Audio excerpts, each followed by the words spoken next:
Thank you very much, sir, for your insightful and inspiring opening remarks. Your presence here today is greatly appreciated, and your words have set the perfect tone for the workshop today.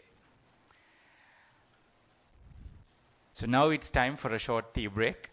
I would like to request all our guests to move towards the lobby where the registration desk is located to enjoy your tea. We will resume the workshop once again at 9:50 a.m.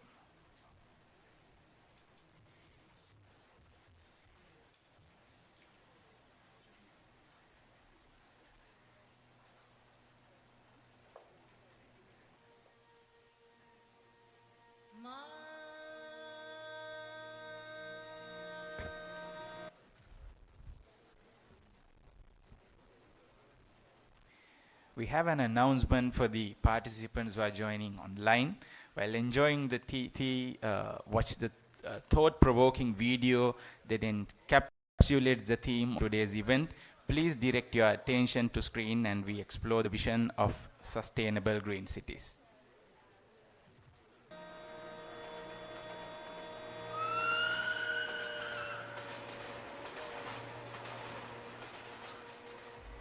Step into a realm where nature's canvas comes alive. Sri Lanka, an enchanting paradise where lush landscapes paint a symphony of colors and every breeze carries the whispers of ancient forest and untouched beauty. As the world embraces sustainable practices, envisioning green cities within Sri Lanka's stunning landscapes becomes a promising step towards a harmonious future.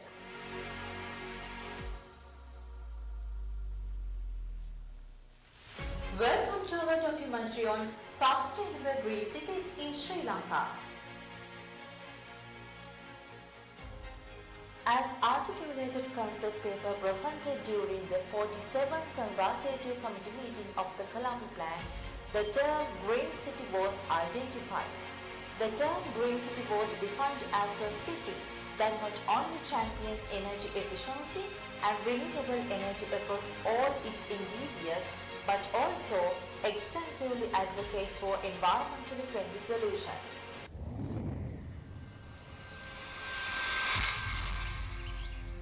Green cities are not just concrete jungles, they are living, breathing ecosystems designed to harmonize with the environment. Imagine a street adorned with lush gardens, rooftops crowned with solar panels, and buildings that breathe with sustainable design. In these cities, parks are not just patches of green, but vibrant lungs that cleanse the air. And transportation isn't burdened, but a web of efficient, eco-friendly options. It's where every step forward is a stride in preserving the planet, where architecture and ecology dance in seamless rhythm. In a world connected by the Colombo Plan, 28 partner countries unite to build green cities that breathe life into our planet. Join us as we explore their remarkable sustainable green city practices. In the heart of Afghanistan lies Kabul, its capital city, where green parks take center stage in urban planning. Covering an impressive 309 hectares of urban land, these parks account for nearly 0.78% of Kabul's total land area, measuring 394.78 square kilometers. Canberra, Australia's green city, leads the charge in sustainability. It's the first mainland Australian city to achieve 100% renewable energy, attracting over $2 billion in sustainable energy investments. Notable achievements included large battery storage rollout, the 2 Degrees Innovation Hub, and collaboration with Hyundai and Siemens for cutting-edge renewable technologies. Canberra's commitment to sustainability is a shining example for cities worldwide. Dhaka, Bangladesh, home to over 16 million, is among the world's fastest growing cities. It's now embracing the Green Leaf Project, a sustainable garden city. This visionary initiative integrates architecture and nature, providing eco-friendly, high-density housing, demonstrating Dhaka's commitment to a greener future. While Brunei continues to develop its sustainability infrastructure, it exhibits the characteristics of an eco-friendly city. The government has taken significant steps by introducing green building standards, promoting sustainable construction practices. These standards advocate for energy efficient designs, integration of renewable energy sources, and the use of environmentally friendly materials in construction. Chile is widely recognized as the world's greenest tourist destination, with a focus on sustainability. The country's diverse geography supports renewable energy production and biodiversity conservation. Notably, Santiago's subway is becoming the world's first solar-powered public transit system. Fiji, nestled in the South Pacific Ocean, is passionately embracing green practices and sustainability initiatives. One notable focus is on waste management, where they have implemented recycling programs and waste-to-energy projects. These efforts aim to minimize the environmental impact of waste disposal and reduce landfill waste, marking Fiji's commitment to a more sustainable future. India, renowned for its population and diversity, is actively pursuing green practices and sustainability initiatives. One remarkable achievement stands out: Kerala, winning the award for the city with the most sustainable transport system. This recognition is well deserved, considering the successful projects implemented, including the Kochi Metro, Water Metro, and the promotion of e-mobility. The adoption of electric mobility, particularly through e-buses, holds the promise of reducing noise, air pollution, and carbon emissions in Indian cities, paving the way for a cleaner, more sustainable urban future. Indonesia, the world's largest enclave nation, is making strides in sustainability. According to the UI Green City Metric 2022 ranking, Semarang in Central Java has earned recognition as Indonesia's best sustainable city. One standout aspect of Semarang's sustainability effort is its innovative wastewater management system known as IPAL-MBBR. Semarang takes its commitment to sustainability a step further by utilizing organic wastewater management to produce compost fertilizer. Semarang's success in sustainable wastewater management showcases its dedication to creating a cleaner, greener environment for its residents, setting an inspiring example for cities across Indonesia and beyond. Shiraz, Iran, stands at the forefront of sustainability effort. Notably, it played host to the prestigious 19th Energy Globe World Award and the International Conference of Sustainable Cities, showcasing its commitment to global sustainability dialogue. In 2008, Shiraz municipal government initiated the visionary Shiraz the Green City project, aimed at transforming the city's landscape. Japan is known for its advanced technology, strong environmental awareness, and commitment to sustainability. Japan's public transportation system, renowned for efficiency and sustainability, comprises bullet trains, subways, and extensive bus networks. These modes are interconnected, ensuring convenience for passengers. Key features include integrated ticketing system, accessibility for all, and a commitment to cleanliness and safety. Frequent schedules and smart technology provide passengers with timely information. Japan's public transport reduces traffic congestion, lowers emissions, and enhances the quality of life for its citizens. It serves as a global mode for sustainable urban mobility, showing how well-planned system can positively impact both the environment and society while promoting economic growth.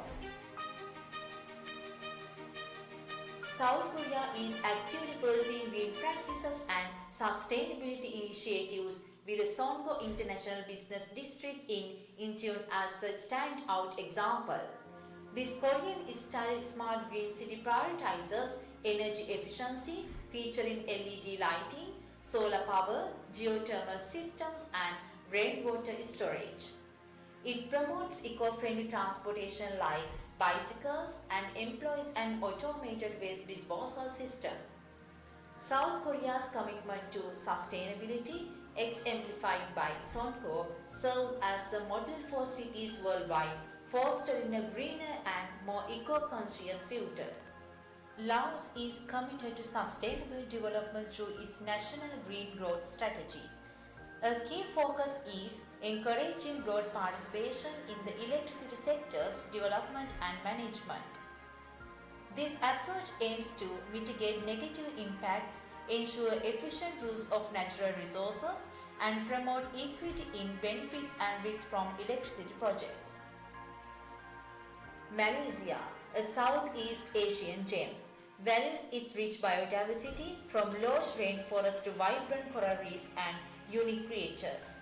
To preserve this natural heritage, Malaysia has established a network of protected areas, national parks, and wildlife reserves. Sustainable forestry is a priority, supported by initiatives such as the Malaysian Timber Certification Scheme. These programs ensure responsible forest management, safeguarding ecosystems and resources. Maldives, a picturesque island nation in the Indian Ocean, is committed to implementing green practices and sustainability initiatives. The unique geographical challenges of remote and dispersed islands pose complexities in waste management.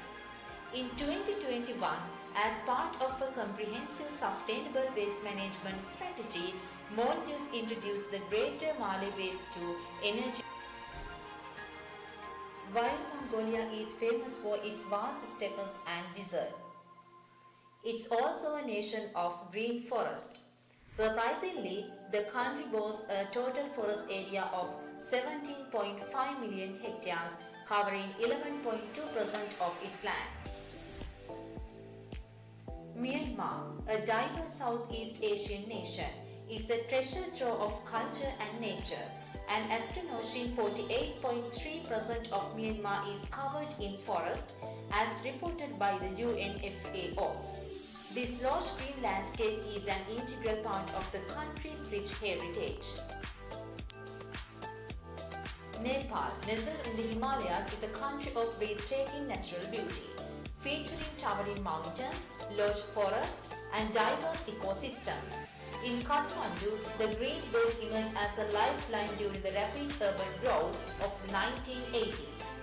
Poplar trees line the ring road, providing much-needed breathing space for the city. New Zealand is actively embracing renewable energy sources, including hydroelectric, wind, geothermal, solar, biomass, and ocean-based power. This green approach helps reduce carbon emissions, enhance energy security, and advance sustainability goals, aligning with the country's commitment to environmental conservation. Pakistan, blessed with the three largest green and wet mountain ranges, Hindu Kush, Karakoram, and Himalayas, and traversed by 5 major rivers, enjoys a natural abundance of greenery that requires minimal human intervention. Over the years, Pakistan has made sustained effort to enhance its green footprint.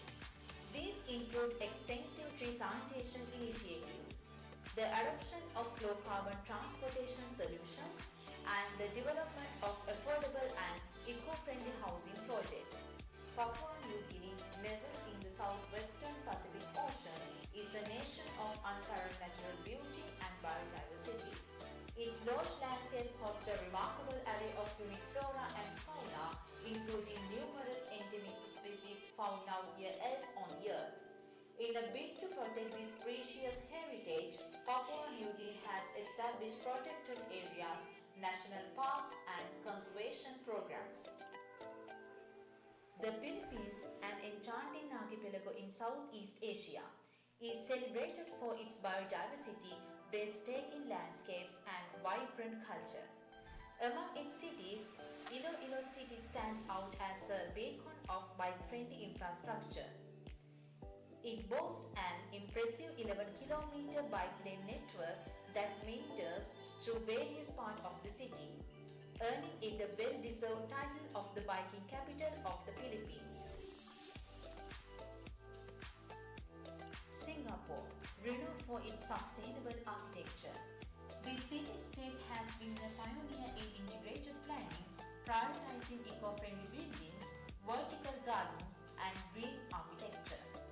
Notably, the iconic dual Changi Airport and Gardens by the Bay exemplify their commitment to sustainable design. Singapore's dedication to sustainable architecture has made it a global leader in green urban development. Their innovative Green City concept in urban planning has placed Singapore among the top cities in the Green City Index, setting an example for a greener, more sustainable future. Saudi Arabia, a Middle Eastern nation known for its vast desert landscapes and abundant oil reserves, is embracing green practices and sustainability initiatives in its development plans. One remarkable endeavor is the creation of Al Nama, a new, smart and sustainable city located in the capital Riyadh. Thailand, a dynamic and diverse country in Southeast Asia, is actively engaged in green practices. One notable focus is on the promotion of sustainable farming methods, organic agriculture, and responsible pesticide use. The United States, a geographically diverse and expansive nation, has embraced a multitude of green practices and sustainability initiatives across federal, state, and local levels. These efforts are aimed at tackling environmental challenges, curbing greenhouse gas emissions, and fostering sustainable development. One critical area of focus is transportation. Initiatives include incentives to promote electric vehicles, the enhancement of public transportation systems, and substantial investment in sustainable urban planning. Vietnam actively implements green practices and sustainable tourism initiatives, preserving its natural and cultural treasures. Trang An, a UNESCO World Heritage Site in northern Vietnam, offers ecotourism experiences including river cruises, cave explorations, and trekking through captivating landscapes like waterfalls and rice fields. Now we'll explore how Sri Lankan cities are embracing sustainability, conservation, and innovative solutions to create eco-friendly urban environments that harmonize with the island's lush landscapes. Sri Lanka boasts a noteworthy 34.16% forest cover as of 2020, as reported by the World Bank's development indicators. This abundant greenery showcases the nation's commitment to preserving its natural landscapes and biodiversity. In addition to its lush forest, Sri Lanka demonstrates a remarkable dedication to sustainable energy practices. Approximately 40% of the country's electricity is derived from hydroelectric power, harnessing the energy of its flowing rivers to power homes and industries. These achievements underscore Sri Lanka's pursuit of both environmental preservation and renewable energy generation. Colombo, the bustling capital of Sri Lanka, is on a mission to enhance its urban mobility. The city is introducing and promoting smart mobility solutions like electric and hydrogen buses, e-bikes, and ride-sharing services. These measures aim to create a thriving and sustainable transportation system. Key considerations in the National Smart Mobility Plan include reliability, availability, connectivity, comfort, and public safety. Colombo has been actively working to improve its public transportation options, including buses and commuter trains, with the introduction of electric buses and plans for metro systems in progress. To combat air pollution and reduce traffic congestion, the city is also focusing on creating cycling lanes and encouraging cycling as an eco-friendly mode of transport. initiatives not only enhance mobility but also promote a healthier and greener urban environment. Kandy, often hailed as the cultural capital of Sri Lanka, is a city that seamlessly blends rich cultural heritage.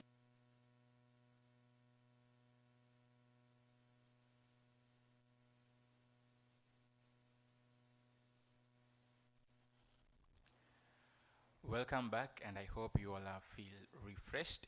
Now we are diving into the essence of our workshop, where we will learn from the experts representing 5 member countries of the Colombo Plan Secretariat.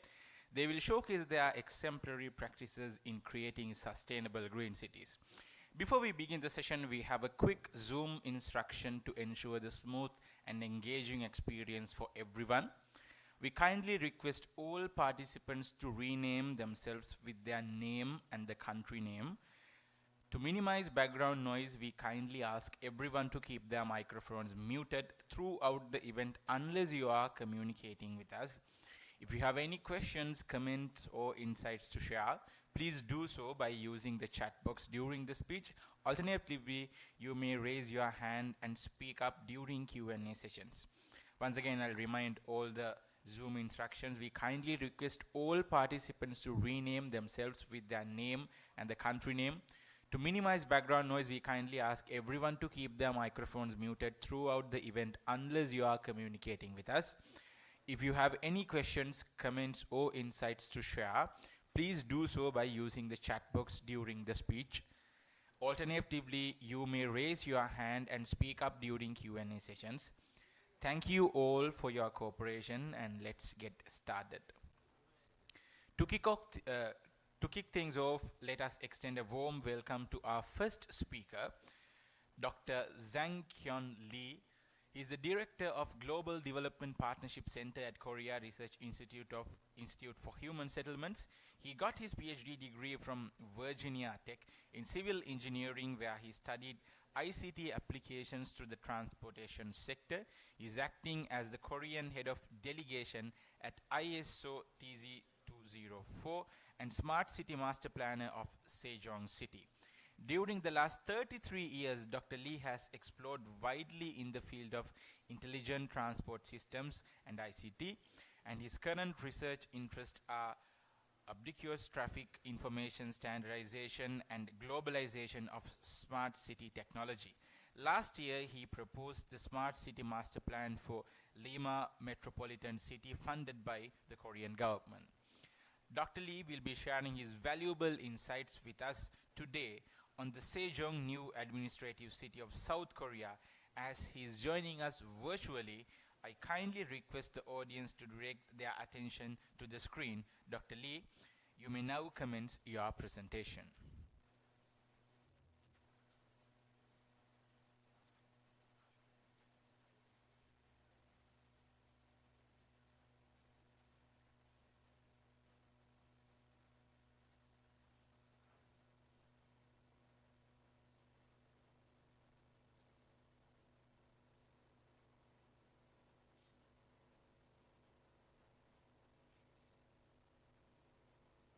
As you know very well, Korea experienced a very rapid economic development and rapid urbanization. So in the process of rapid urbanization, we have faced a lot of severe urban problem, as you see. So in order to respond to these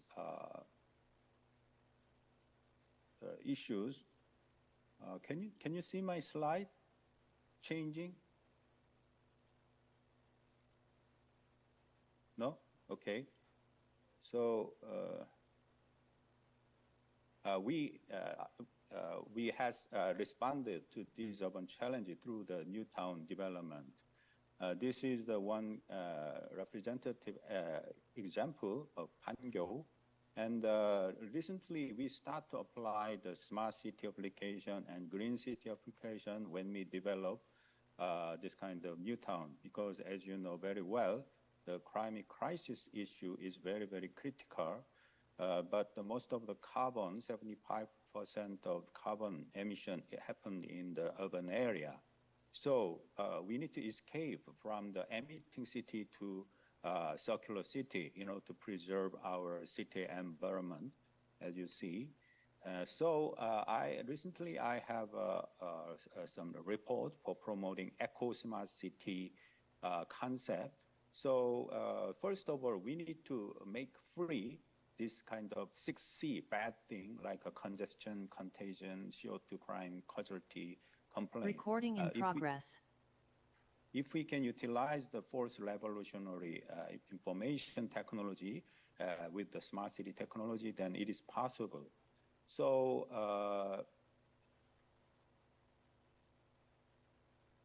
it is very hard to. Okay, so this is the basic concept, and we are trying to make the citizen happy with the two-step first, and not make them unhappy, and then they can pursue the happiness based on this 6C free to 6S full. So I developed some KPI because we need to monitor how far we can go with this project. I'm not going to go through the detail. So this is just the basic framework of the Eco Smart City. So today's my topic is introduce Korea's new administrative capital city. Recently, around 10 years ago, Korea moved all the administrative building to this new city called Sejong. This is kind of a national balanced development effort. And then this is on the construction site of the city. So if you happen to visit Korea, I recommend you visit this new city. This city has a three-step development roadmap up to 2030. That then our population will be 500,000, and the $22 billion and public corporation LHC is doing this job until 2030. This is the unique point of this city is it has kind of a ring shape. So in other words, a donut style of urban design we have, which composed of 6 different urban functions. And then each 6 district, they have their own critical particular function from central administration, international exchange, cooperation, and minister of administration, and research and development. And also we have, in terms of the land use plan and transportation, we have 2 rings. Inner ring is like a bus rapid transit for the mass transportation, and the outer ring is for the motorways, urban freeway. And the most critical thing is we have more than 50% of open space in the core of the city. It means wherever you are, you can have the same opportunity to access the green space. So in this core area, we have Central Park and Botanic Park and the Lake Park. So it is very unique because other conventional city has a very high-rise building in the CBD area, but we delimited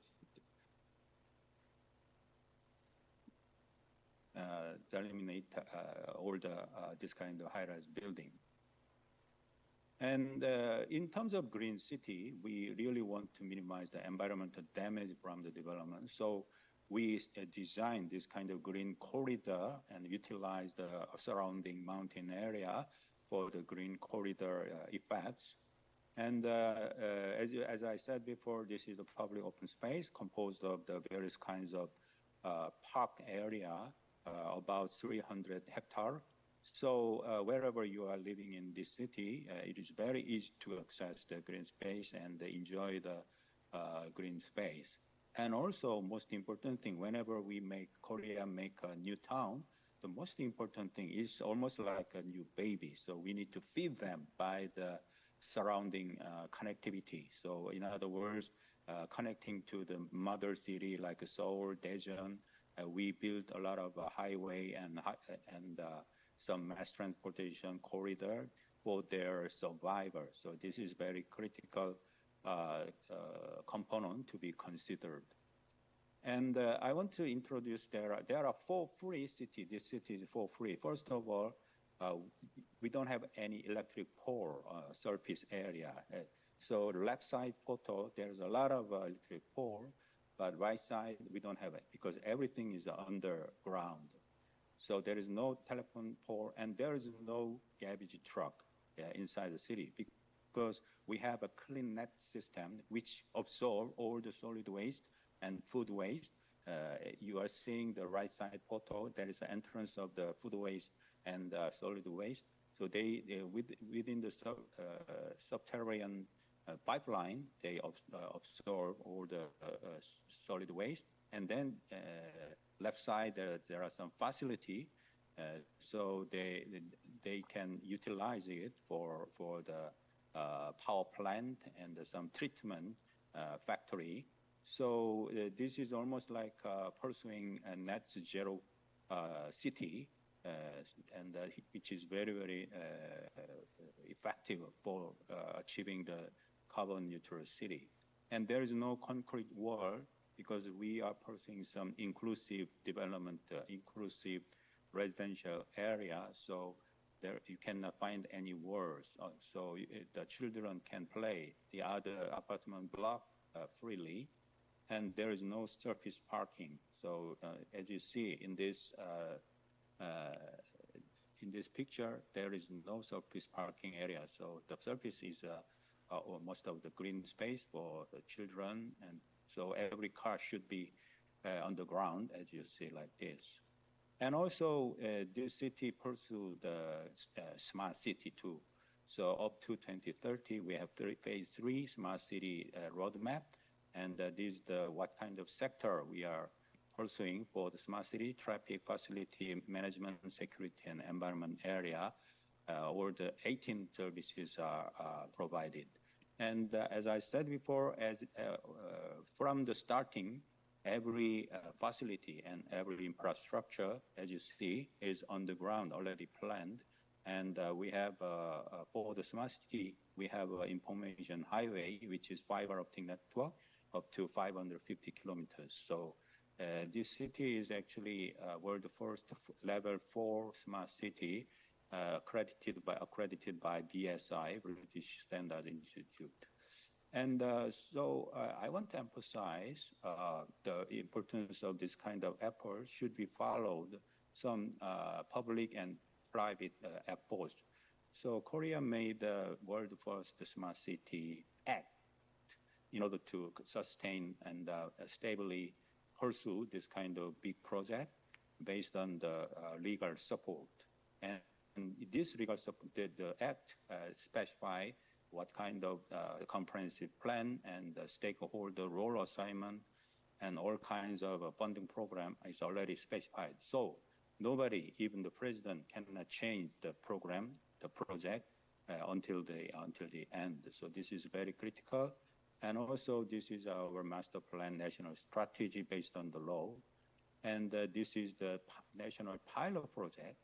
Okay, so this is for the test bed for the cutting edge technology, like autonomous driving and some digital twin and blockchain and so on. So the government designate Sejong and Busan as a national pilot project, and they are under construction. And one more important thing is the integrated information platform. So this is very important. And another challenge project is matching fund among the local government and central government and private sector. So this is a 3-year plan for providing matching fund and promoting the various kinds of smart green city project. And the integrated platform is also very important, provided by the central government for the standardized manner for securing for preventing the silo database. So this is because of the time, I cannot go through the detail. So anyway, this is 5C, free words in Sejong, like conflicts, complaint, and CO2 and collision free. We are pursuing this kind of city. based on this kind of digital twin technology and autonomous shuttle transit and e-government to provide a very useful information to the citizen. And this is an autonomous driving test bed for the last mile, first mile service here. And this is the site I mentioned, National Pilot Project. So maybe within 5 years, we can see the most advanced smart city in the world. So finally, I want to emphasize the big challenges. In order to achieve this kind of smart green city, we have to see how we have the sustainable maintenance cost, how we secure. So definitely we need some kind of smart city business model, and also joint collaboration among the multi-stakeholders and international technical leaders is very, very important for sharing the experience and minimizing the trials and error. And also, every smart green city project is for the citizen themselves. So without participation of the citizen, I would say, meaningless. So how we can promote, how we can induce citizens' participation is very, very critical factor.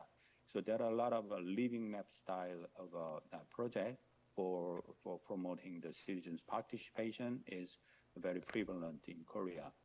And we are living in the big data era. So the big data really have very big power because it provides almost 100 sampling ratio. So very accurate information for the people's movement and the people's behavior activities. So based on that, we can have a very, very effective national planning and city planning and so on. So this is also another aspect. And so this is my end of my presentation. So if you have any question now, then I'll be very happy to answer.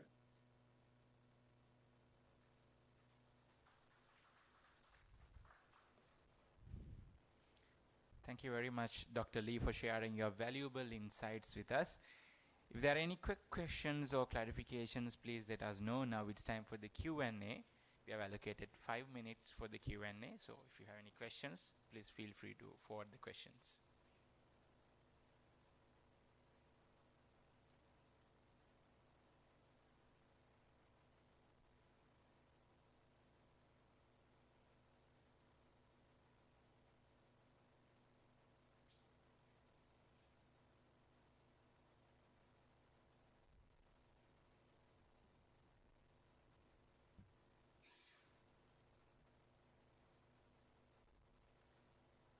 Maybe there is no question, so. We have a question. We would like to hand over a microphone.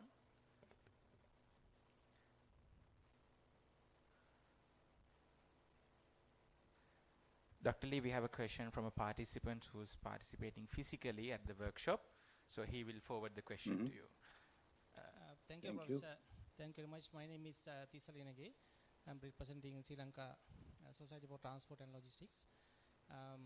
Just to want to clarify something like regarding this transport management. I know like it's a big area, as you mentioned, 300 plus hectares. So what kind of a transport arrangement, manage they are proposed for this entire city? I saw that car parks and everything, like underground car parks, no surface car parks. But how is mobility? Mobility plan, is there any multimodal kind of a system or only mono type of transport system? So what best you have introduced there for this green concept is, if you can little elaborate, that is much appreciated. Thank you.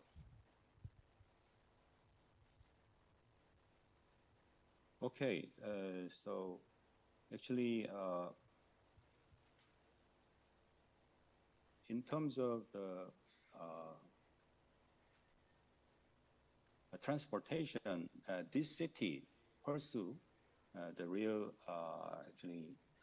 mass transport system. So I want to show you actually.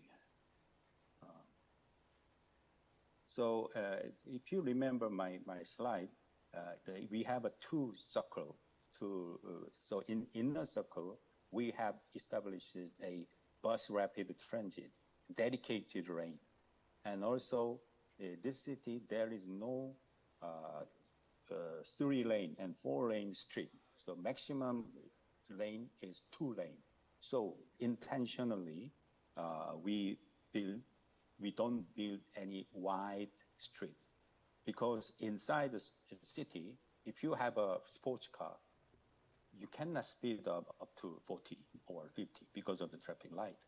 So it is meaningless to have a fast car inside the city. So intentionally, we put much importance on the children's safety, and there are a lot of speed bump inside intentionally. So, and near school zone, the speed limit is 20 kilometers per hour. So, and also we provide a lot of bike ways and, to promote the green transport. So they don't have to use their own car when they for the intra trip. So it is working a little bit fairly good, but still some complaining happen every area, but still we will pursue until we succeed, because this is very critical for achieving the green city and green transport city. Thank you for your question. Thank you. Thank you. Once again, thank you very much, Dr. Lee, for sharing your valuable insights. With that, we would like to wrap up the Q&A session. Once again, thank you very much, Dr. Lee, for your valuable insights. You are welcome. Next, we are moving on to our second presentation. We have the privilege of welcoming Dr. Stephen Glackin. He is a senior research fellow in urban planning and urban geography at the Center for Urban Transition, Swinburne University. His fields of expertise include strategic planning, planning law, community engagement, and geospatial analysis. He has been working with the state and local government partners in Melbourne for 11 years on a range of applied urban research projects covering topics such as urban regeneration, asset management, housing, infrastructure, community engagement, and decision support system creation. His applied work was included in Plan Melbourne 2017 to 2050 Council Housing Strategies, and he has ongoing applied partnerships with councils and state planning departments.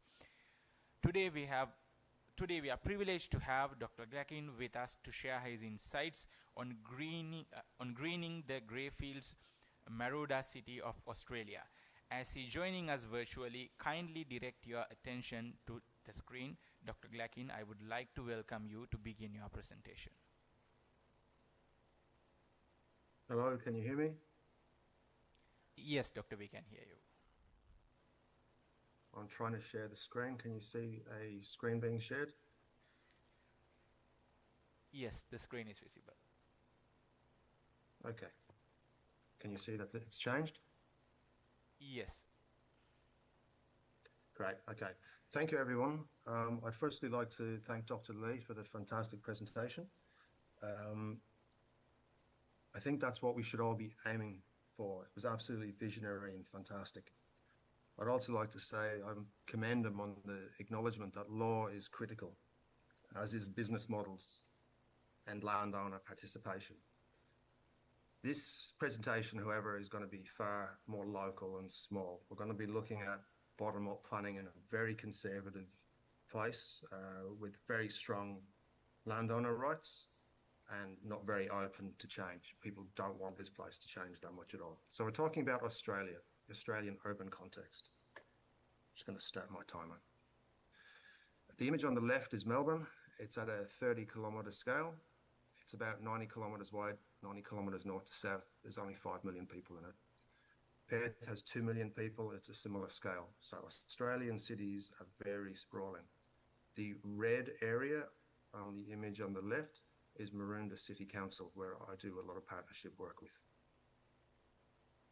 The main issue is that the land parcels are incredibly big in Australia. So we're looking at about 800 square metres per parcel. and at an average density of about 10 dwellings per hectare, which is very low, making the whole area very walkable, regardless of Melbourne continuously being promoted as a very livable area. Once you get outside of the CBD, it's very hard to move around without at least one car, if not 2 or 3 cars per household. But regeneration is happening, although it's on a lot by lot basis. What we're focusing on for this presentation is the urban grey fields. In other words, the normal, typical suburbs. Not the brown fields, which is your ex-industrial sites, or the green fields, which is your peri-urban redevelopment. I'm purely focused on small lot redevelopment and its cumulative effect for the city. So redevelopment is happening all through all Australian cities, but it's on those small lots, those 800 square metre lots. What it's doing is increasing the paved area to near 100%. It's removing all of the trees. It's reducing stormwater runoff, increasing urban heat island, and significantly carving the area up into smaller and smaller lots. It's not being strategically managed, and it's delivering very poor outcomes. Even though they're small outcomes, they add up. Now, this might have a bit of lag in it. I'm going to show you across an area which is about 2.5 kilometres, maybe 3 kilometres by about 2 kilometres, or the scale down to the bottom. So it's about 4 kilometres by 2 kilometres. This is all the development that happened in Maroondah over an 11-year period. So I'm going through the years now. As I said, there may be some lag. What you're looking for is where the lots are butting next to each other. So even though it's individual land sales, if neighbours did work together, they could start to combine land. And we've shown that when the land is combined, you can get far better outcomes in terms of housing and in terms of the natural environment that you can have around these houses. So effectively what we're looking at is landowners combining with the right planning tools, the right legal tools, and the right financial tools to deliver more housing, but do it in a far more coordinated way that also gives back trees and sustainable solutions to the city. On this slide, this is every lot, every parcel that was developed over that 11-year period. The next slide is going to be every house that has a high redevelopment potential, which will probably be redeveloped over the next 30 years or so.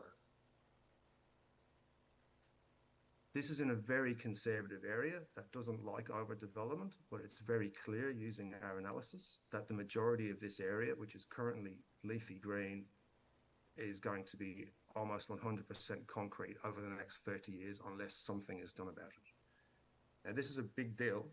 This is a big problem. That area of Melbourne that I showed you being entirely concrete is going to be devastating for the Australian summers with urban heat island, etc. But this also presents an opportunity if we intervene in low-scale development and start to look at suburban precincts.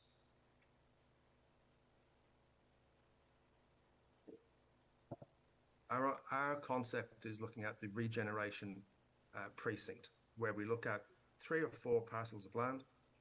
If the landowners combine, maybe they get some development concessions, so they'll get more money if they combine, making it worth their effort. A developer should be able to get more dwellings out of it, making more money. Significantly, a council should be able to get some of its policy out of these developments as well. And the community must get some demonstrable benefit, such as more trees, walkability, open space, to make sure that we have the social license to develop. This is a product of working with every stakeholder for 10 years and knowing that everyone has to have a win to make this worth the effort. Now, the outcomes will be different for each municipality, but it's up to each municipality or council to work that out with its constituents and figure out what they would like to achieve. But as a beginning, potentially tree retention, stormwater mitigation, more walkability would be a good place to start. This is the idealized narrative. Now, this is not what we're planning to achieve. This is what I use when I'm doing large-scale community engagement to start the discussion with landowners and with communities. So, very idealized. What you're seeing now is a current Australian landscape, low density. The next is, if it's built out, as business as usual, the central bit. Lots of black roofs, two-tier housing, all the trees are gone. What we're proposing, idealistically, is something like this last slide, where we go denser across the whole area, but that density allows us the profits on the sales to be able to keep more of the land. Also, as per Dr. Lee's presentation, at scale and volume, it means we can also start including underground parking once we get over a certain amount of sales and a certain amount of income. So how do we do all this, or where are we now? So I'll tell you a quick story in about 7 points. Our first aim was to get into policy, because without policy, there's no government budget. So we got the project, which was called Greening the Greyfields, looking at suburban regeneration, included in Plan Melbourne, which is the strategic plan for Melbourne for the next 30 years. That's it on the left, policy 2.2.4. We also got the project, Greening the Greyfields, included in the Maroondah housing strategy to make sure that we could handle the politics, that the projects had budget, and that they had longevity. They couldn't be changed because they were in 20, 30-year policies. Second thing we did was to try and figure out where these pilot precincts should be. The first area is north of a major activity centre, and we presumed it would not get community resistance because it's close to an activity centre. Each one of those red blocks, by the way, is a house or a land parcel with very high redevelopment potential. And this, again, is in the area of Maroondah, the Council of Maroondah. The second area we chose was far more conservative, and we did this deliberately. If we could get council to agree and then state government planning to agree to rezone this land for a precinct assembly, we knew it could work anywhere because of the conservative nature of this area. So the first on the left was to prove the point, make sure at least one area gets up legally in terms of a zone change. The second area was to really push the envelope in terms of conservatism. And as I said, very strong land rights in Australia. The third thing we did was create some design typologies to make sure that we could map out what, in terms of planning policy, was statutorily needed, but also what developers and landowners would need to be able to make and sell to make this worthwhile. It also allowed us to start mapping out the additional space we could put in for trees and parking and so forth. So without the designs, it wouldn't be real. We had to be able to situate dwellings in space and show additionality. Then we started to look at what each area needed and to position the housing typologies in space.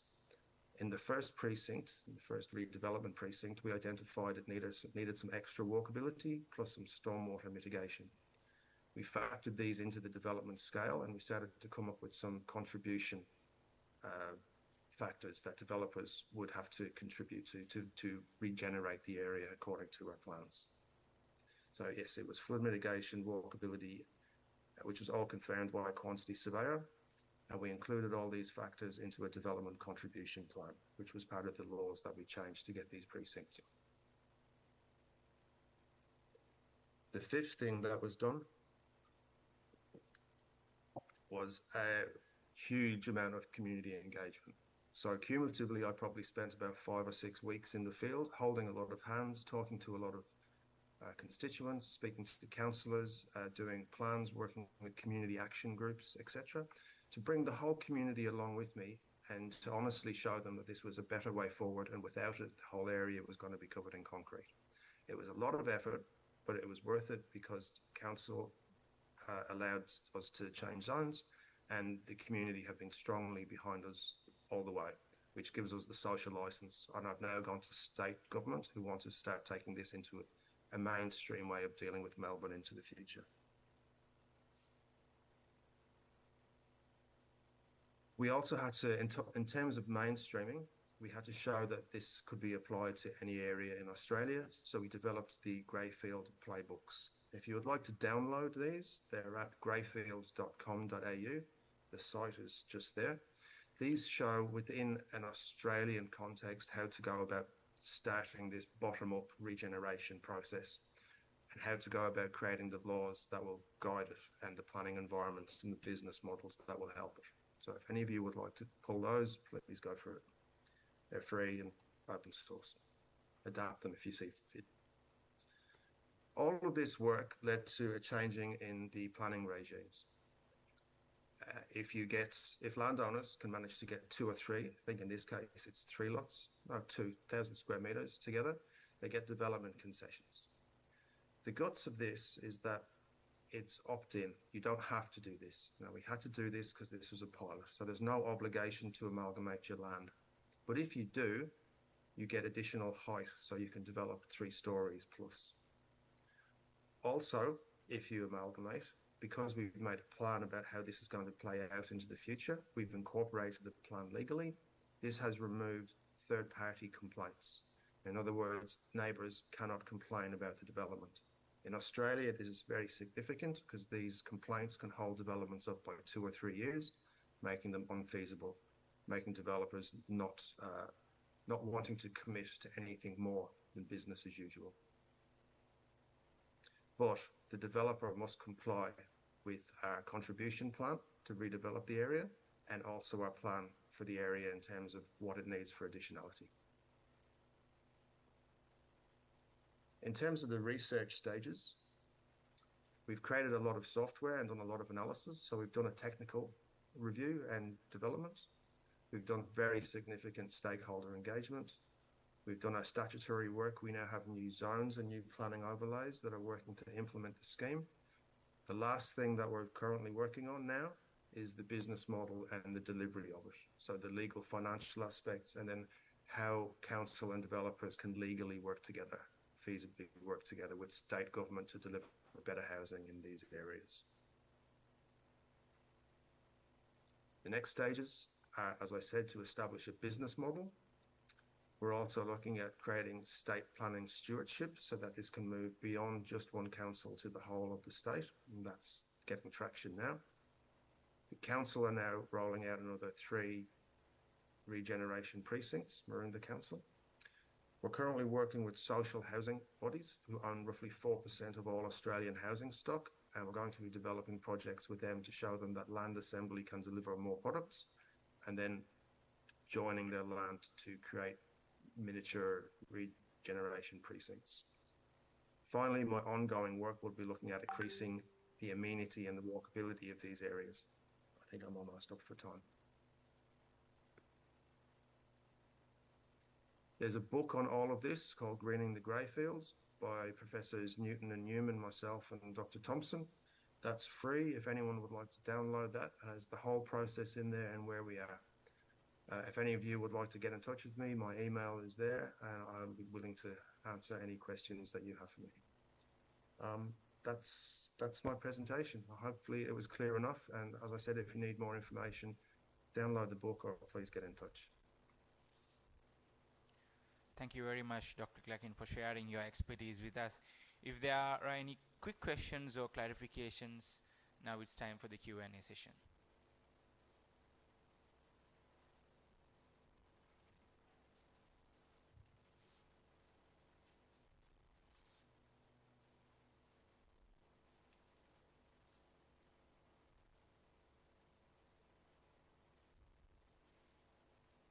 Any questions or clarifications?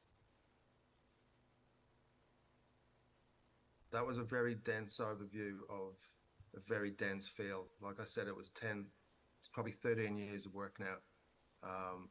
If anyone does have questions, please just email me because I covered a lot of stuff in 15 minutes. I wouldn't expect there to be questions because it's such a convoluted area. But yeah, please get in touch. Doctor, it's an important thing. I'm sure that in this particular plot that you are referring to, there could have been varying sizes of plots with varying valuations. So then one plot could have been smaller and some other existing owner could be with a much higher value property. How did you handle that problem? That's what we're working through right now, is getting the QSs in to look at how it really plays out in the real world. So we thought once we did the technology it would work, then we thought once we did the engagement it would work, then we thought once we got the laws it would work, and every 2 years we keep ticking the next box, the next things come along. So my answer to you is we don't know yet, but we're trying to chip away at it. If you have any good ideas, please send them over.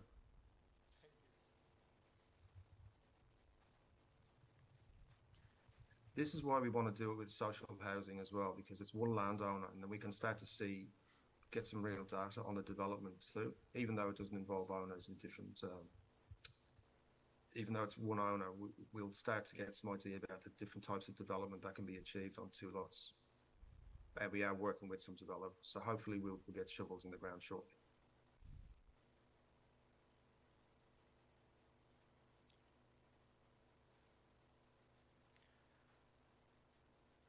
All right, with that, we would like to wrap up the Q&A session. Once again, thank you very much, Dr. Gluckin, for sharing your expertise with us. We highly appreciate your valuable time and commitment. We would like to move on to the next speaker. Next, we are honored to have Dr. Mrs. Wan Nurul Madhia Wan Mohd Rani with us today to discuss the Green City initiatives in Malaysia.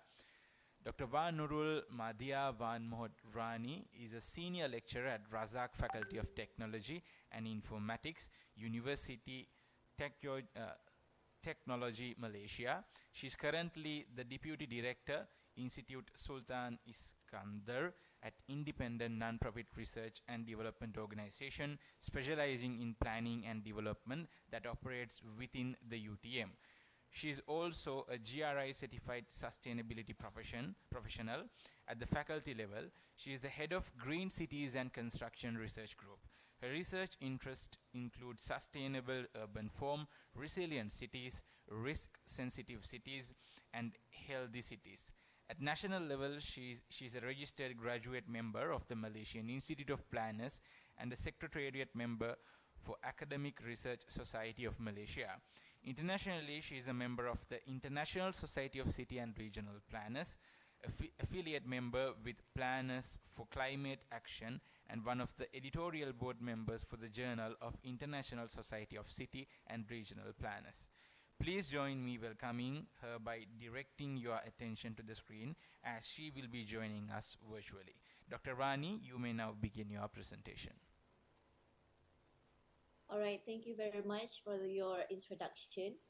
Okay, a very good morning from Malaysia. Basically, we are actually in the afternoon already at 1 p.m. Okay, so basically, my presentation would be on the Green City initiatives from Malaysia. Basically, I would highlight some best practices and also looking into the various policies at the different levels from the Malaysian context. Okay. Okay, so basically this would be a summary of the content of my presentation, the sustainable green cities, and we're looking at 4 points. Basically, I would give some introduction for Malaysia, highlight the issues and challenges, and then how we have progressed on the green city initiatives in Malaysia.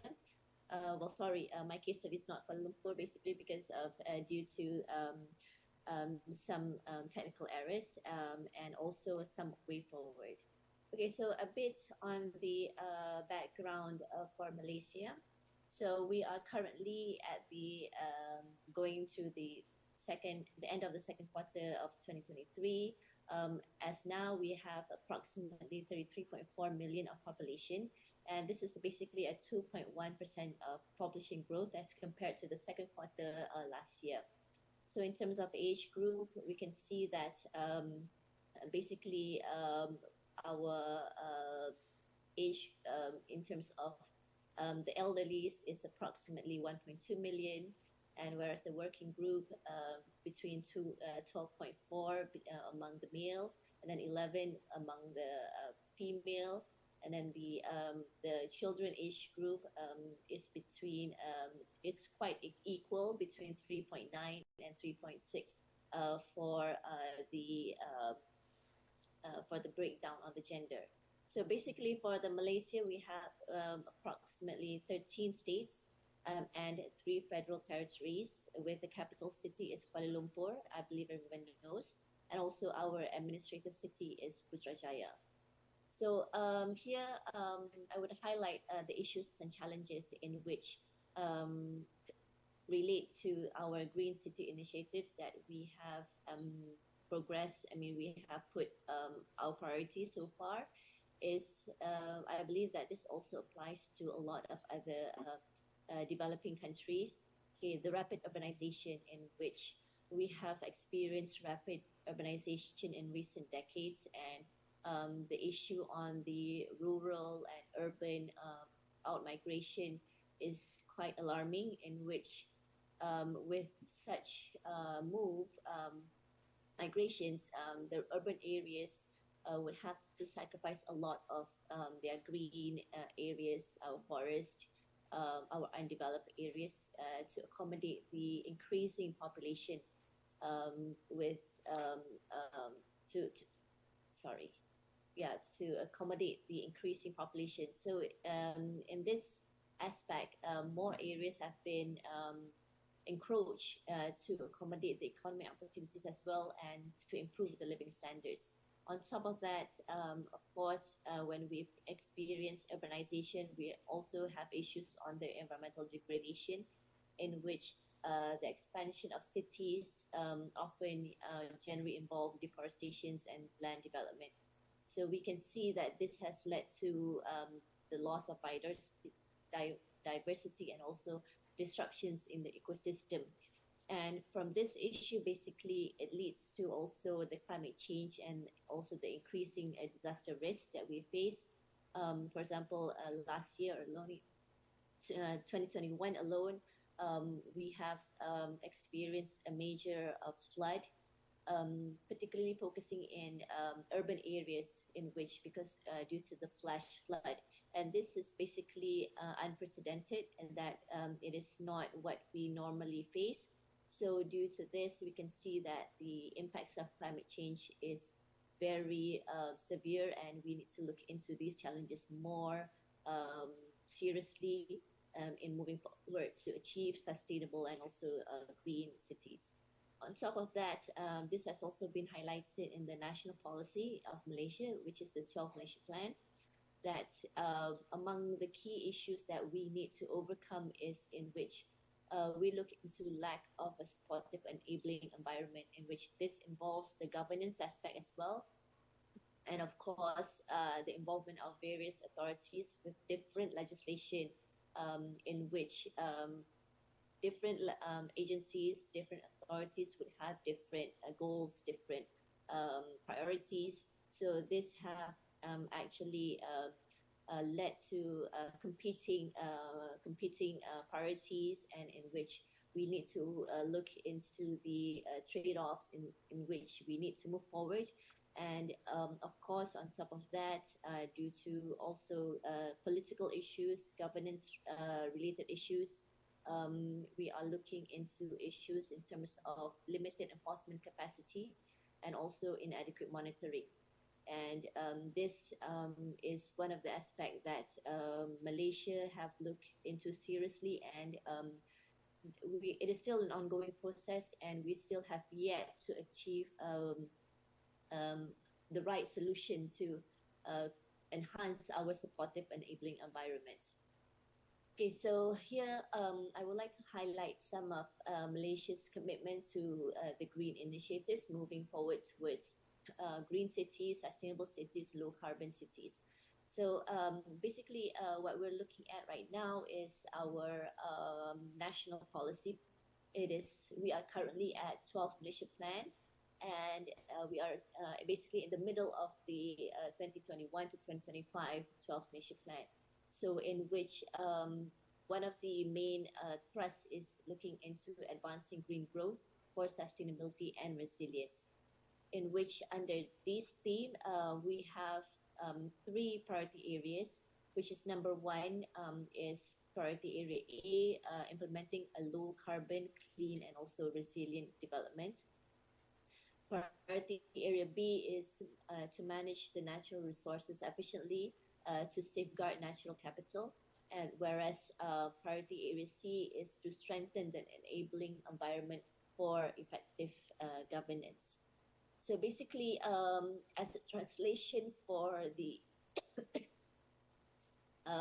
the national plan, we also have this National Physical Plan 4, in which it is specifically focusing on the spatial development for Malaysia. So this plan is basically to be implemented for the period of 2020 up until 2040, and in which, in this particular document, we have three thrusts, in which we have thrust number one is the balance and dynamic growth.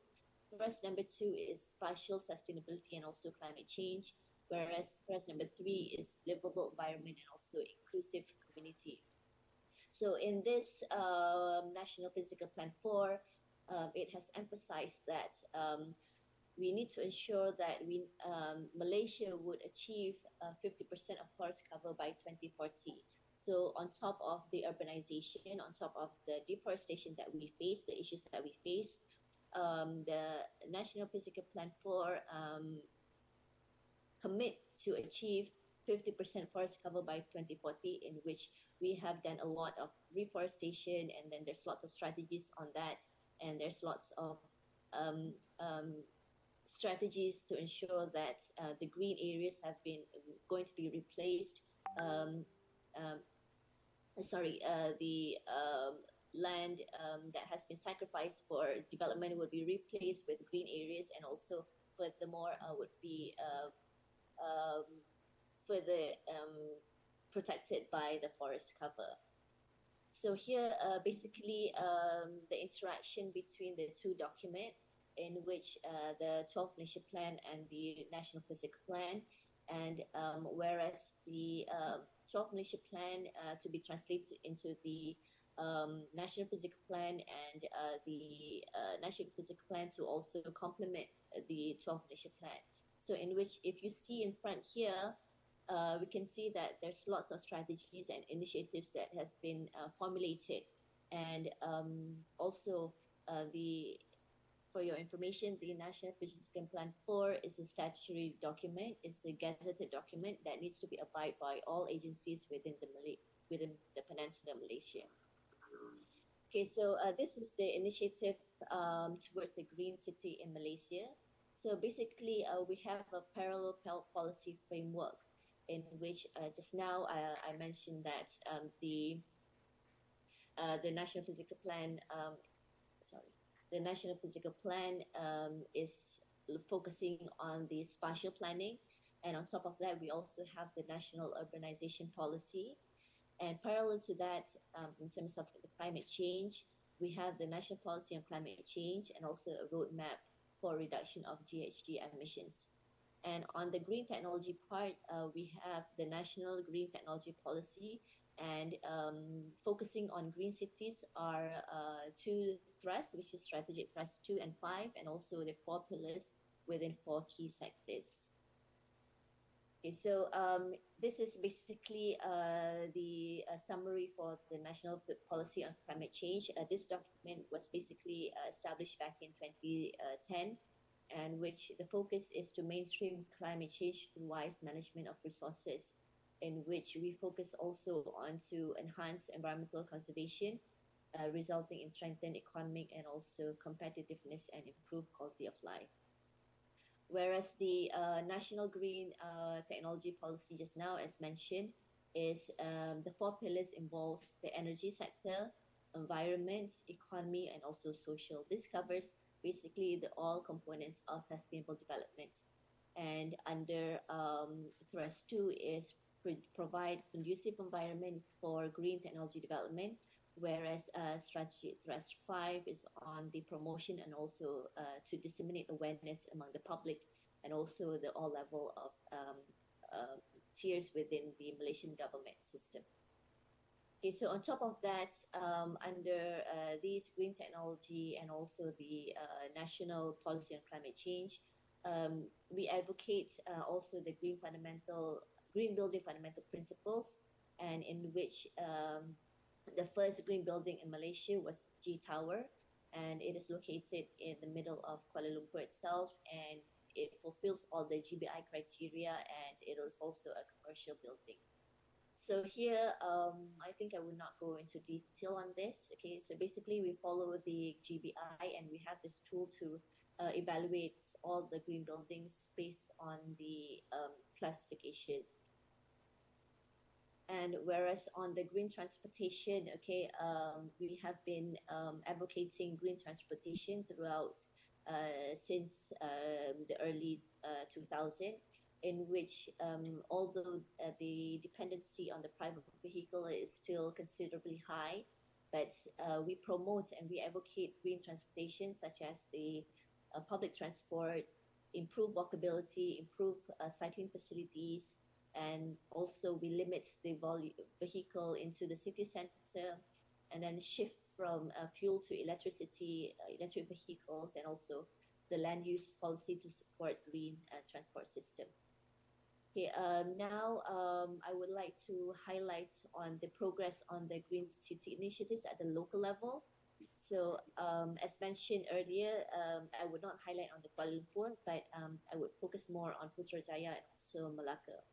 So Putrajaya, as mentioned earlier, it is an administrative city for Malaysia, and it is a planned city. And whereas Malacca is a World Heritage Site and listed by UNESCO, and then we have basically two documents that would guide Malacca into becoming a green city and low carbon city as well. So back in the early 2000, basically, Putrajaya and Cyberjaya was aimed to become Putrajaya Green City, and it focuses on the ecological aspect, social and economic sustainability, and to become the green city. Basically, Putrajaya aims at reduce the environmental impact and also the environmental degradation. And at the same time, it aims to improve the quality of living and maximize urban fabric to encourage human interaction. And as stipulated in the Putrajaya Low Carbon City, Green City 2025, the document is basically it has established three main environmental targets, which is a reduction in the level of carbon emission by 60%. As compared to the level of business as usual by 2025. And also environmental target 2, the reduction in the daytime peak temperature by 2 degrees, and whereas reduction in the final disposal of solid waste by 50% through solid waste management. And to transform Putrajaya into a low carbon city, it is implemented through these 7 focus areas, and which is city planning and building, integrating nature into the urban fabric, transportation and mobility, energy use, water usage, solid waste management, and also this city administration. Okay, on top of that, these strategies are also being implemented or translated into the development plans of the city, in which it has guided all agencies, the municipalities, to manage the city according to these low carbon green city initiatives. So whereas for Malacca, basically we have in line with the low carbon city framework, the focus, the 4 key areas are the urban environment, buildings, urban infrastructure, and also urban transport. And again, it is being looked into energy, waste management, and transportation as well. And being one of the oldest city in Malaysia, Malacca is facing issues in relation to traffic congestion, and also issues with this water level rise, in which at certain period, especially during the monsoon season, we can hear that Malacca is facing a flash flood as well. So these have led to Malacca City to focus on the low carbon city and also the green climate action plans. Okay, so in terms of energy, Malacca is determined to reduce its GHG emissions by applying efficiency practices and also increase the use of renewable energy resources.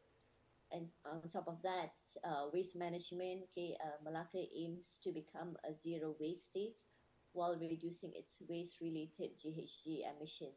So in which you can see that Malacca have established a waste management plan and have conducted various pilot plant projects on basically organic waste management. A lot of recycling programs, partnerships with private corporation, academicians, learning institutions, schools, and other NGOs to ensure that this zero waste state will be achieved. And on top of that, in terms of transportation, okay, as we know that the major source of GHG emissions is merely from energy, and it constitutes approximately 79.4% of the total emissions. So in this, the Malacca have advocated on the implementation of public transport and also e-mobility.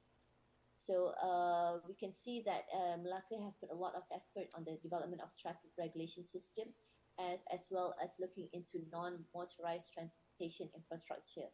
And also it develops a transit plan for the city and tighter regulation for buses in the city, in which it has proposed the use of electric bus and other electric vehicles, and having a controlled vehicle coming into the Malacca city. So here I would like to highlight again that Malacca have a firm principle in which, by adopting a global protocol for community and then scale the greenhouse gas inventories, they would want to see that Malacca would achieve GHG reduction target in a clear pathway. So again, on top of that, it focuses on public and stakeholder engagement, climate governance, energy, transport waste, and also ensuring the balance in terms of biodiversity and also the ecosystem. So I hope that I have keep to my time limit. Okay, this is the end of my slide today. So in moving forward, basically, Malaysian cities, we have committed to transition to a greener future. I mean, to ensure that we have abide to all the fundamental strategies, principles to ensure that we fulfill all the environmental, social, and economic needs whilst being sustainable and being green and balanced. Okay, so this means that reduce carbon emission while supporting change and also create a better urban centers for the nation's citizens. So here I would like to highlight that in moving forward, the government and all the agencies in Malaysia, we are always exploring on the technological advances in the green sector. And then we believe that this climate change is a shared responsibility. And we also need to ensure that on top of fulfilling our KPIs, our aims, we need to ensure that we have partnership along the way. Especially we need to admit that the SDG 17 partnership for the goal is very important.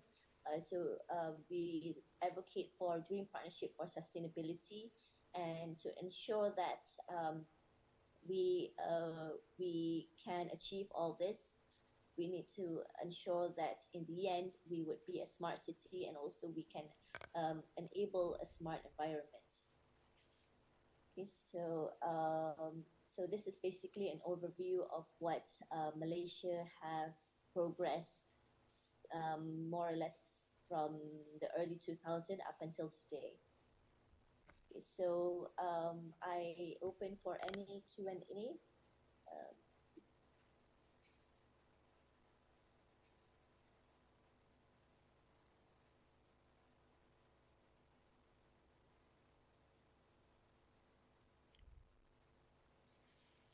Thank you very much, Dr. Rani, for your valuable presentation. Now it's time for the Q&A. Participants can forward questions.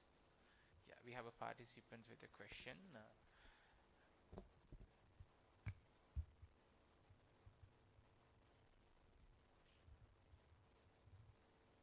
Thank you very much for your interesting and impressive presentation. I have a concern on the developing the greenhouse gas inventory for the city. So I know it must be a challenging task. So what are the key highlights that you would highlight as Sri Lankans related to the GHG inventory development?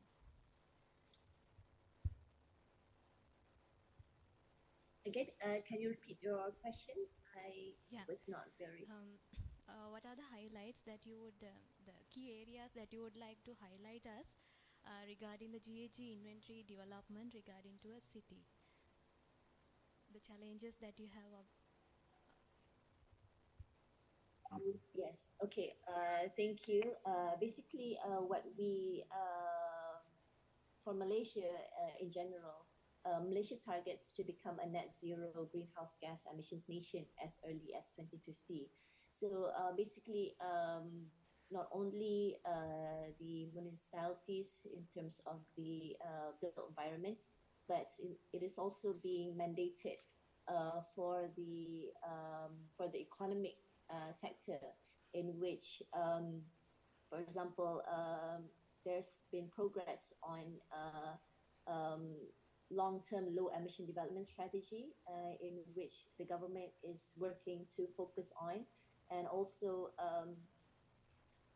the government has also laid out plans to put in place a lot of key enablers and infrastructure to facilitate the transition towards becoming a low carbon economy. So in this area, the security, the Bursa Carbon Exchange, for example, it has introduced a legislative framework to ensure that all the business operations are adhering to the low carbon economy as what the Malaysian government is aiming towards becoming net zero GHG emissions as early as 2050. So this has been advocated throughout the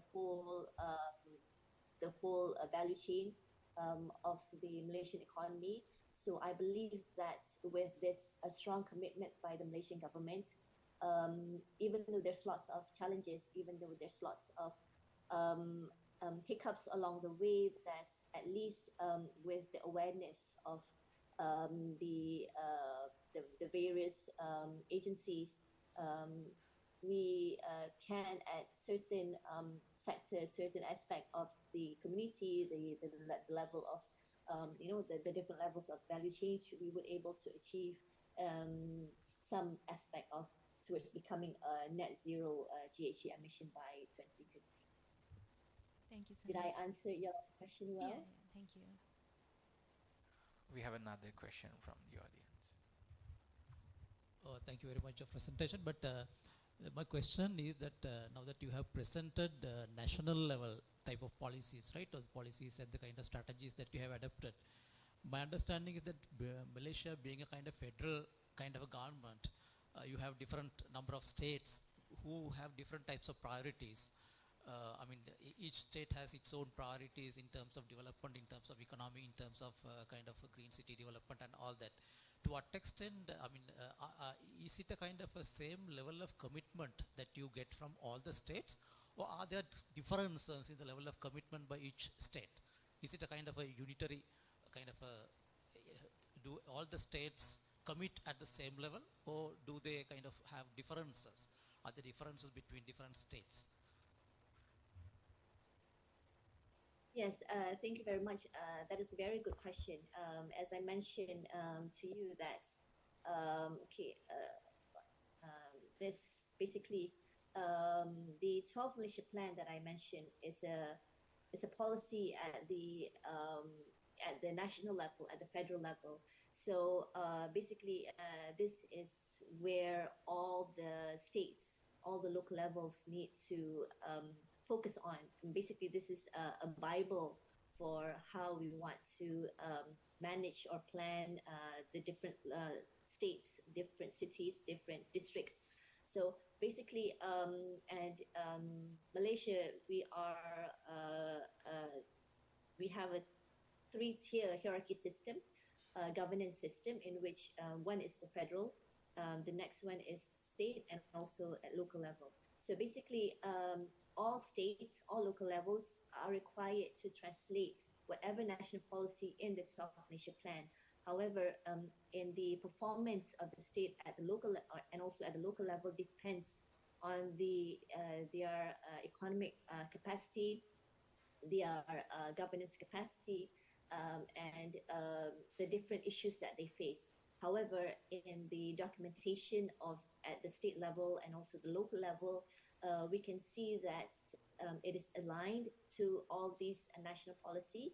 However, the issue right now is at the implementation side, in which whether they have the capacity, they have enough, they have empowered enough of their employees, whether they have reached enough to their community, to the local operators, businesses, in which they also need to ensure that these local people, local businesses, local operators understand what's there at the national level, and also all the policies at the state and also the local level. So it basically depends. And for example, the two case studies that I shared, which is the Melaka and the Putrajaya, it is one of the best case study on the best practices, in which they have actually translated well the national policy, as we can see in terms of the documentation that they have provide, they have shared with the different agencies, in which we can see that the use of electric buses for tourist purposes, and there's lots of they have improved the walkability to ensure that they encourage more people to walk rather than use private vehicles. So these are the things that we can see if we go on the ground, and which they have translated from the national policy to the state policy, the local policy, and how they have implemented on ground, and also how the community have accepted and understand what's going on with being more green, and also achieve the low carbon city initiative.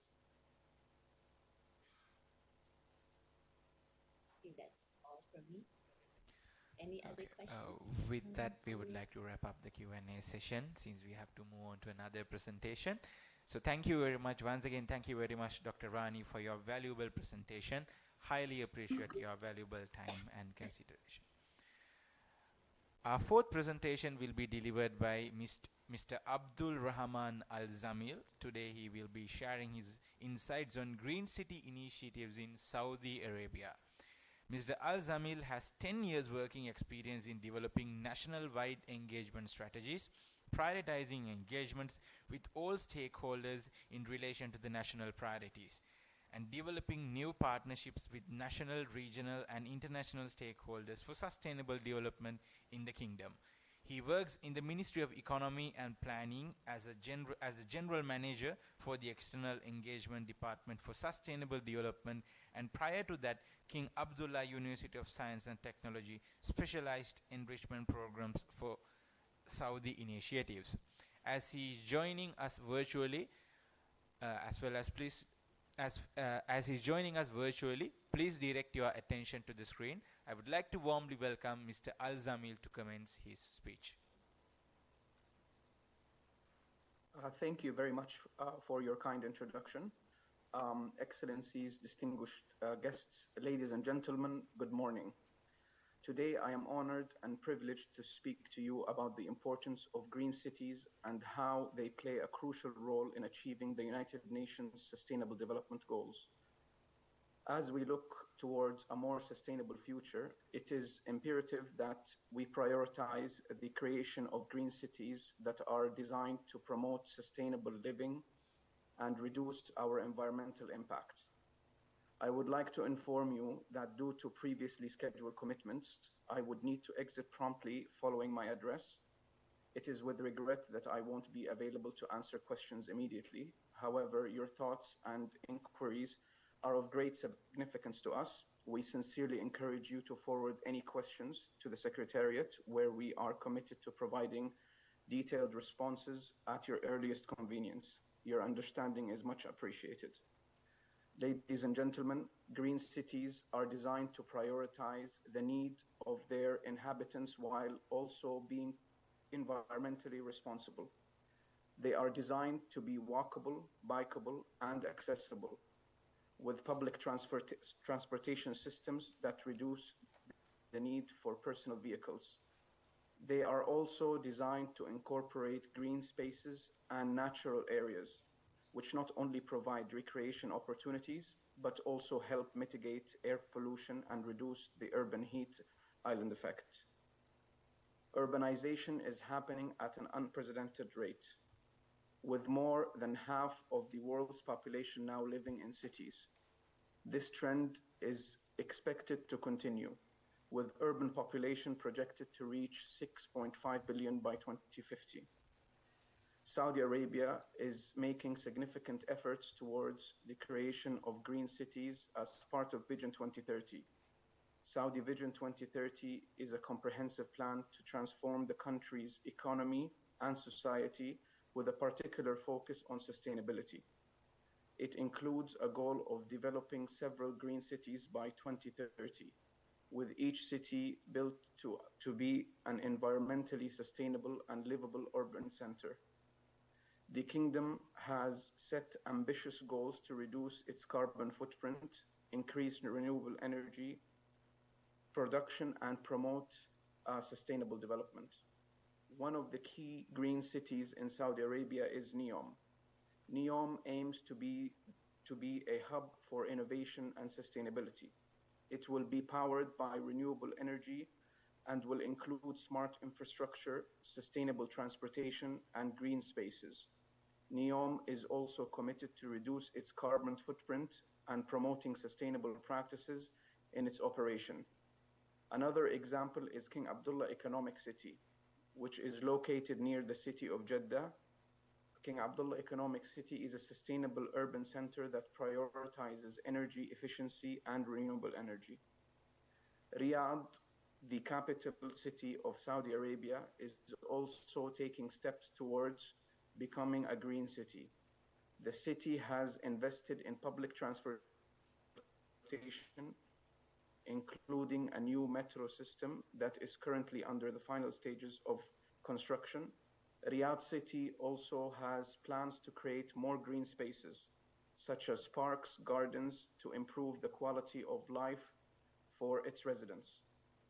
One of the steps taken for Riyadh City to become a green city is the King Salman Park project, which will be one of the largest urban parks in the world and will provide recreational opportunities while also promoting sustainability.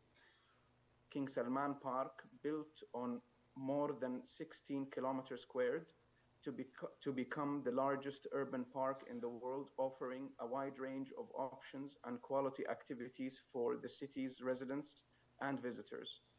It will include a vast open green spaces covering more than 11.6 kilometers squared, 1 million trees, and the park will contribute significantly to increasing the vegetation in the region and raising the rate of per capita green spaces, which will have a direct and positive impact on the quality of the environment and the climate. These initiatives, along with the Saudi Green Initiative and the Middle East Green Initiative, demonstrate Saudi Arabia's commitment to sustainable development. The Kingdom is making strides towards a more sustainable future, and the creation of green cities is a significant part of this effort. Creating green cities is not only about implementing sustainable practices, but also about promoting a healthy and active lifestyle. Green spaces such as parks, gardens, and green roofs can provide residents with opportunities for physical activity, relaxation, and social interaction. Studies have shown that green spaces can also improve mental health and well-being, which is essential in creating a sustainable community. In addition, green cities can provide economic benefits by creating jobs in industries such as renewable energy, waste management, and sustainable transportation. These industries can also attract investment and stimulate economic growth, which is essential in achieving sustainable development. As we continue to face the challenges of climate change and urbanization, we need for green cities becomes even more urgent. It is essential that governments, businesses, and individuals work together to create sustainable and livable communities that prioritize the well-being of the planet and its people. We should all strive towards creating sustainable and livable communities, promoting sustainable practices, and prioritizing environmental protection. Creating green cities requires a collaborative effort from all sectors of society, including governments, businesses, and individuals. We must take action now to create a sustainable future for ourselves and our future generations. It is crucial that we continue to invest in sustainable development, research, and innovation to find new ways to reduce our environmental impact and promote sustainability. We need to implement policies and practices that prioritize sustainability in our cities, such as promoting public transportation, reducing energy consumption, and increasing access to green spaces. In conclusion, ladies and gentlemen, green cities are essential in achieving sustainable development and the SDGs. Saudi Arabia is making significant efforts towards creating sustainable and livable urban centers, such as Neom, Cake, and Riyadh City. We must all work together to create a sustainable future by prioritizing environmental protection and promoting sustainable practice. Thank you for your attention, and looking forward to receiving your questions, and we will be providing them to the Secretariat in written.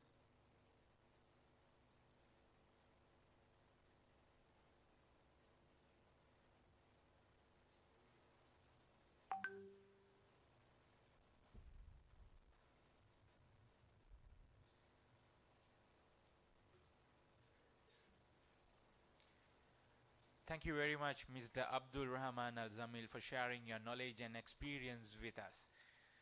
Next, we would like to move on to our next presentation.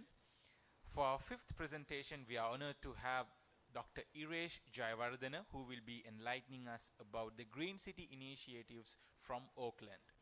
Dr. Jayawardena is a lecturer in urban planning at the School of Architecture and Planning, University of Auckland, New Zealand, and he is an associate member of the New Zealand Planning Institute. Dr. Jayawardena's planning experience spans academic, industry, and international contexts in both New Zealand and Sri Lanka.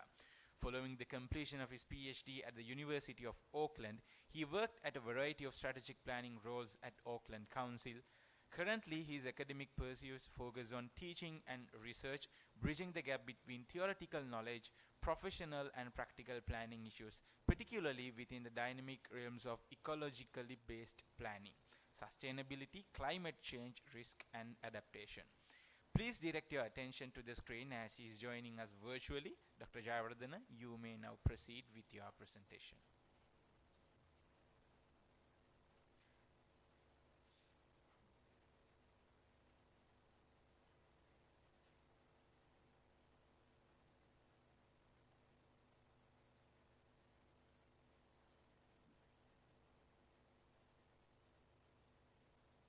Right. Good morning, everybody. And this is evening in Auckland. So if anybody is joining in Auckland, good evening, everyone. And it's really a place to be here today in this workshop. And first of all, thank you very much for the organizing committee for inviting me to share my insights from my experience in Auckland in this special workshop.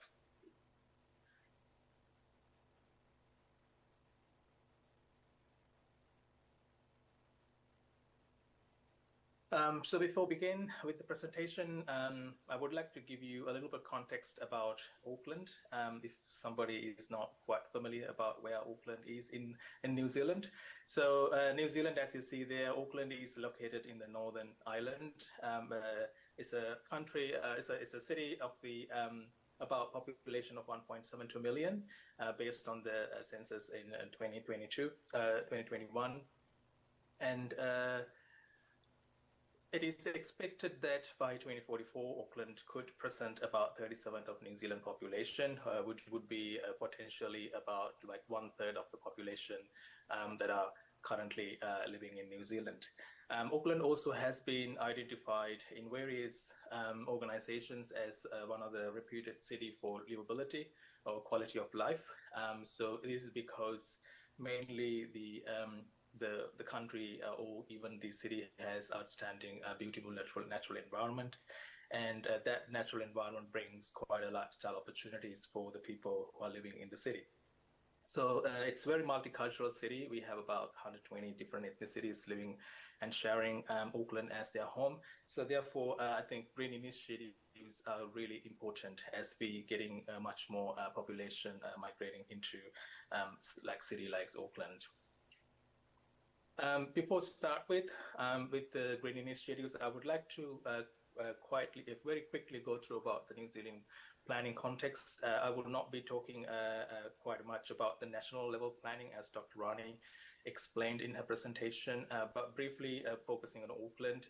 So as we see in majority of cities, like most in cities that are in the Western or even in the South Asian context, they are highly driving towards urbanization. So the New Zealand planning practice was identified as quite restrictive planning practices under the 2015 Productivity Commission report, which then led into changing in the planning and legislative framework of how we are going to develop our cities in New Zealand. So as a result of that, there were a strategic planning legislative policy changes that started to happen at the beginning of 2020. For example, National Policy Statement on Urban Development and Medium Density Residential Standards, and also one of the key pieces of legislation, Resource Management Act, the umbrella regulation for delivering urban planning and regional planning in New Zealand, also going through a reform process. So basically what happened was Productivity Commission report identified that the Auckland needs to enable more land for development, that because of the shortage of facilities, the housing and the infrastructure that we need to provide for growing population. So this planning legislation started to push local councils to foster more intensive urban development, which means going up and out, going more high rises and more outward development, which could be causing a lot of issues if you are not properly planned our cities. So therefore, a compact development and intensive urbanization is kind of the direction that we have at the moment in New Zealand cities. So Auckland, as the major or the biggest city in New Zealand, is going through this pressure on intensifying existing urban areas, which means creating or adding more pressure on the green land through this transformation process. As I'm listening from the other presenters, the climate is also becoming a challenge for us to think about how do we incorporate green initiatives into our planning practices. So as you see in this particular slide, Auckland is also experiencing changing temperature and rainfall over the last decades, and it seems that temperature has been risen about 1.6 Celsius degrees in the last century. So climate change scenarios predict that the warming in Auckland is going to be continuing. So this is also evidence that the annual mean temperature and continue to expect to be rising throughout the 21st century, which means we as a city will experience more extreme events, which will be from a temperature point of view, bringing more warmer days compared to the colder periods. In terms of rainfall, also the seasonal rainfall pattern and the extreme events are expected to change in the Auckland region. And what this means is we will be particularly experiencing more extreme rainfall intensity events like we used to happen. It happened early this year, January, February. Cyclone Gabriella and Auckland anniversary floods were impacted infrastructure, property, and human lives quite intensively because of the flooding events. So the recent climate projections are actually elevating the risk that Auckland will continue to experience these extreme events, which again highlights the need for us to think about incorporating green initiatives into the way we urbanize and develop our city, especially given the recent planning changes and plan reforms that we are having. So the government is currently responding to these climate change impacts, introducing new planning legislations and policies. And these policies are evolving around in dealing with climate change related challenges, as well as trying to incorporate how do we develop our cities in a way that adapt into these climate change impacts. So this slides briefly explain to you about the strategic planning framework that we have in Auckland, particularly where the key overarching policy planning documents that we have that embedded green initiatives in Auckland. The first one is the Auckland Plan 2050.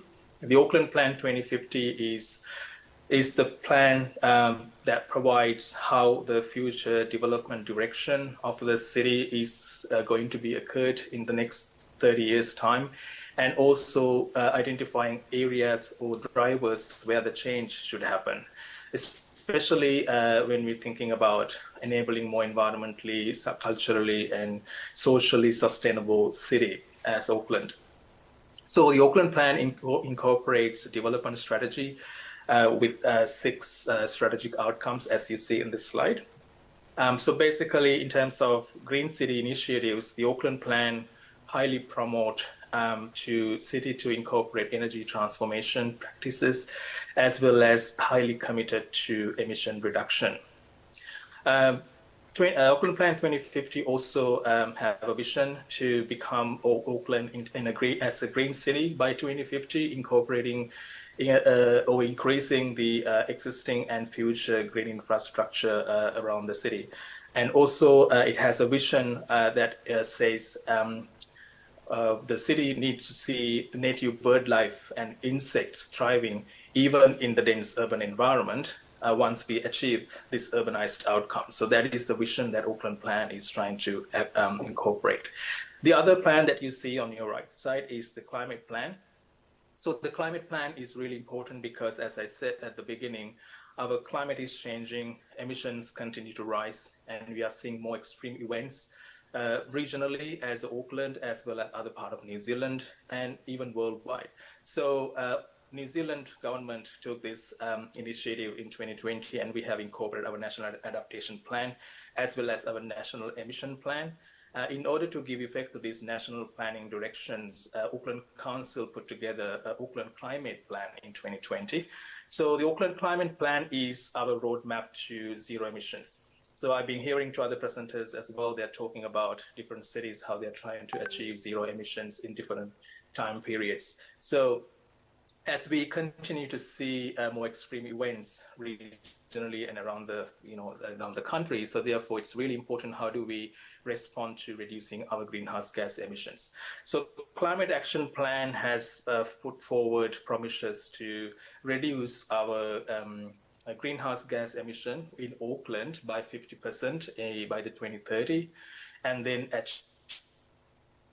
achieve net zero emissions by 2050. So to deliver these promises or these targets, there are particularly 8 priority areas for action, as you see in this slide. So those are the 8 priority areas. So these priority areas have been identified because they are the areas that could create a greater impact to reduce our emission, as well as areas that we can incorporate adaptation planning strategies to these climate change impacts. So therefore, Auckland Climate Plan, as well as the Auckland Plan 2050, are providing key initiatives, like overarching initiatives to the other plans that are embedded to achieve these strategic outcomes. And these 2 plans actually have been developed in partnership with Mana Whenua. Mana Whenua are the people we call Maori, the Tangata Whenua of the land. They are the people of the land. So when we do planning, it is an obligation of planners to work in partnership with local Mana Whenua of the area.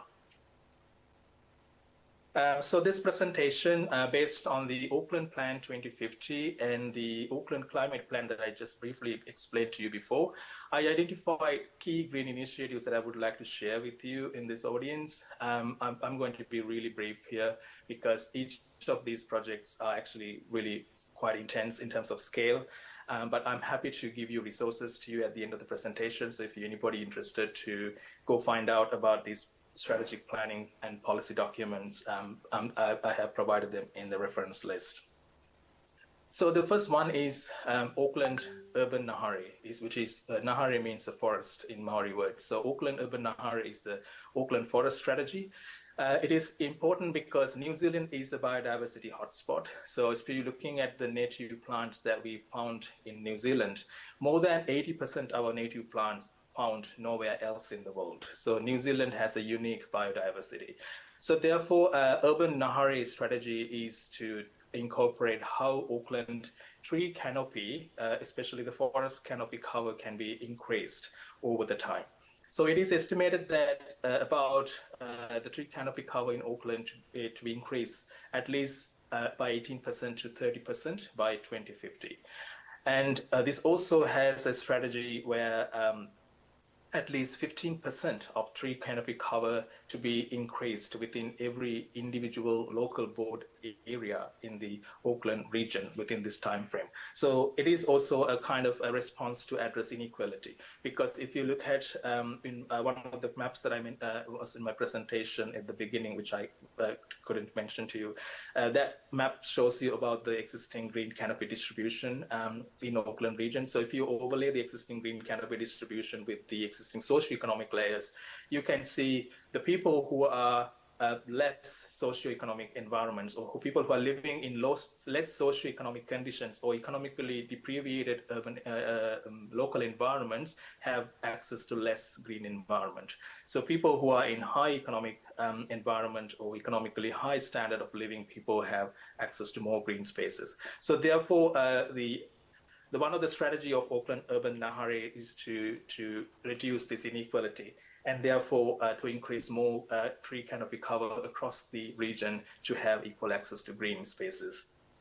And also it aims to create network of green infrastructure, especially within the public land, the lands owned by Auckland Council.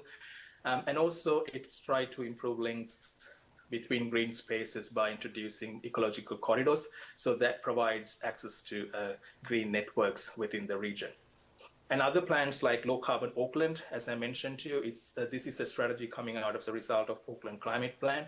So it is introducing to create more climate positive districts and delivering low carbon climate resilient neighborhoods, and also to deliver zero emissions in the city center, as well as to encourage transit oriented development within the Auckland Central. So there are initiatives such as new electric and low emission ferries has been introduced, and there are about 79 electric and hydrogen buses now operate in Auckland city center. So this is, and also there are links like cycling network and about 35 kilometer improved footpaths and pedestrian crossings to improve walkability around the city center. So these are the strategies that are coming out as a result of the low carbon Auckland framework. And the other strategy initiative that you see here is the nature-based solution. So the nature-based solution is the approach to incorporate water-sensitive design and green infrastructure, again, to manage stormwater and related impacts. There's another initiative that I mentioned here about the transport emission reduction pathway. So the transport emission reduction pathway is also a strategy that incorporated with Auckland Council and Auckland Transport to basically reduce the emissions that come from transportation. Because based on the current emission rates, 40% of the current emissions are actually come from transport sector in Auckland. So this particular strategy aimed to reduce our greenhouse gases at least by 64% in the next 8 years. So these are some of the strategies to achieve about green initiatives in the Auckland. And then there are other plans like Sustainable Home Design Guide and Auckland Council's Indigenous Biodiversity Strategy are some of the other examples. So these are the policy documents that I explained to you. So these are all planning initiatives and policy initiatives that have incorporated some green initiatives in the Auckland context. And feel free to go and explore if you need to look at further details on these. To finish off, I really would like to briefly talk about some case study to see how this is being implemented in the ground scale, I think, because I thought that is also quite useful exercise to do, even though the presentation was much focused on more planning and policy initiatives about introducing or incorporating green initiatives in the Auckland region. So one of the first example I'm talking about here is the Oakley Creek project. It is a green infrastructure project that has incorporated into one of the catchment called Oakley Creek catchment. The project was a transformation of the waterways from a 7 concrete lined fast flowing culvert, as you see in these photographs, into a more naturalized meandering streams full with native planting. So if you're imagining culverts and stream, that these are like older way of managing stormwater by introducing concrete canals everywhere as you see. But when you transform that area into a place where, as you see, like a naturally meandering stream with incorporate biodiversity and ecosystem, that is really beneficial for both environmental sustainability as well as human well-being. So basically, this project focused on the upgrade of stormwater and flooding issue, because Oakley Creek used to flood every now and then when there is a rain event. So therefore, they needed to create more space for water to flow. So therefore, rather than having concrete streams or canals, actually, what we did was naturalize the whole area by incorporating restoration, planting, and planning methods. So this is about a stream, 1.5 kilometers in length. So basically restored about 8 hectares of native vegetation, incorporated a lot of native planting. So it overall improved the water quality of the catchment and the receiving environment of the water, and incorporated initiatives like shared pathways, pedestrian bridges. And this is also a project that initiated with the support of the local community, especially with the Mana Whenua of the area. And this initiative incorporated local boards, Housing New Zealand, schools, artists, as well as Auckland Council leading this project. And the other, this is the walking and cycling of the Oakley Creek. As you see, the interconnection of the ecological corridors and restoration areas to improve that area to address, how to get community and public involved in this project. And the second project, I would like to come to a more urban environment, which is like the Auckland City Centre Master Plan. The Auckland City Centre is an area with highest population density and basically in the country as well, I guess, and regularly exceeds the air quality limits according to the national and global regulatory guidelines for nitrogen dioxide and particulate matter, including black carbon. So we have to address this issue. So Auckland City Centre Master Plan introduced 8 transformational moves to unlock the potential of the city centre to become a more greener city. So there are several moves were introduced here as part of the Auckland City Centre Master Plan project. So as I mentioned here, there are 3 moves, like the transit-oriented development, the green link, and the city to the village are 3 key moves that are introduced to as part of the city centre project. So one of the initiatives of this one was to access for everyone, which means the master plan introduced 0 emission areas in the city center, which reduces the impact of road transport on city center's air quality. So instead of coming or driving vehicles or using other mode of transport, it introduced pedestrian priority zones, mainly prioritizing access to city center destination, favoring public transport, walkability, cycling, or active mode of transportation. And this is also initiative that go in hand in hand with Auckland Transport and New Zealand Transport Agency with Auckland Council to provide that.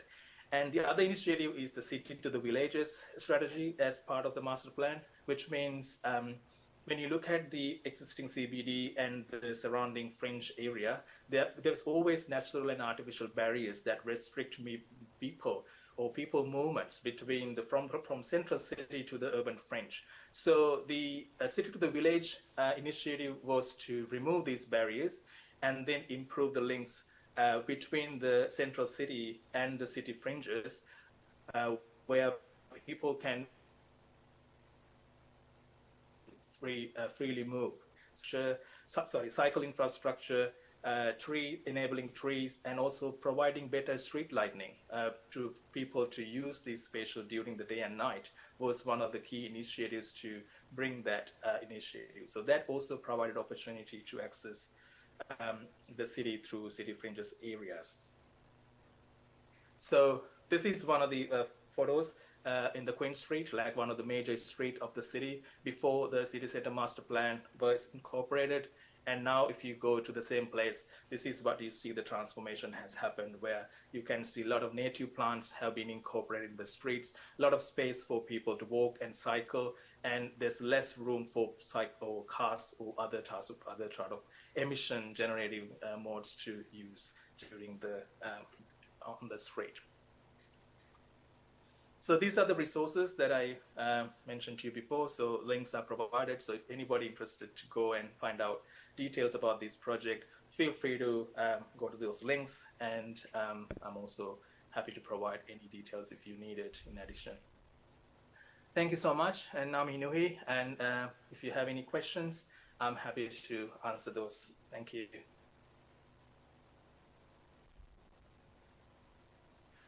Yeah, we have a few questions from the audience. We would like to hand over the microphone to one of our participants to raise a question. Yeah.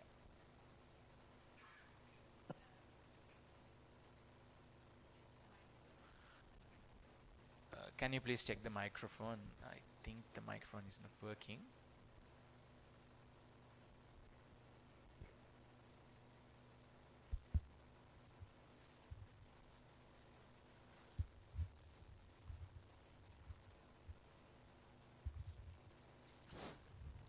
Ayuba Niresh. I'm Kokila from University of Colombo, and I have two clarifications to seek. The first one is any resettlement or relocation involved in any of these plans in Auckland Plan 2050? That is the first clarification I need. And the second one is there any strategic plan addressing the participatory consultative process by the indigenous group in this area? Thank you. Thank you, Kokila. I think two great questions, especially the second one. Yeah, obviously, as I mentioned, all these planning initiatives involve some level of land acquisition, especially the one, most of the green and blue networks that I talked to you about were incorporated in the public lands. So the stream that I mentioned to you about Oakley Creek, it's a council reserve. So even though it's a stormwater canal, like a concrete stormwater canal, the council used money from from the public money, the taxpayers' money, into naturalize that stream canal into a more environmentally sustainable place. So obviously in that particular project, there were no additional land acquisitions were required because it's within the council reserve. It just enhanced the existing environment by doing that restoration project. But when you're thinking about responding to flooding, for example, the recent flood event that we happened in Auckland in January and February based on Cyclone Gabrielle, there were areas that previously never got flooded this year. It's because as a result of climate change, the intensity of the rainfall events that we see has been increased. Like, for example, all our drainage network and culverts have been designed into 1 in 10-year annual accidental flood event probability. But what we see actually in this particular extreme weather events is like 1 in 100-year events will happen within the 24 hours, which means an extensive amount of rainfall events to manage. So that causes quite areas to be flooded. So some of the houses were labeled as red list properties, which means inhabitable. So the council is currently going through a process to relocate those people from those houses, because those houses are no longer safe for people to live. So those properties are going to acquire for council, and then people need to move to different locations. But this has been a very complicated process at the moment, especially for the second reason that you mentioned, because the Mana Whenua, especially the indigenous community involvement of the planning process. As I mentioned, the indigenous community means we call Tangata Whenua of the land, which means the owner of the land, because they are the ancestors. So if you want to acquire the lands that are owned by indigenous community, it's a very complicated process to go through. But obviously, as you mentioned, public participation or participation with the Mana Whenua or the Maori community is a must. So so it's a co-design exercise rather than actually planners making this decision and bring about that proposal to people. So from the project initiation for the whole during the process, indigenous community have been engaged through the process, because their blessings are one of the key requirements for us to when we do these relocation projects. So yeah, I think your question was about the plan, Auckland Plan 2050, whether that plan encourages acquisition of land, if I'm correct. But yes, if it's needed, like for example, some of the road expansion projects and in providing cycling walkability pathways. So yeah, some businesses, some private, public owners of the lands has to be consulted, and it's part of the process. We have another question from the audience. Thank you, Irish. I'm Tisalinagi, a transport engineer from Colombo. Actually, I was waiting to see from the previous speakers also this green hydrogen for transportation. You have highlighted somewhere that it is used for bus transport there in Auckland. So in Sri Lanka also we are trying to introduce this green hydrogen technology and anything.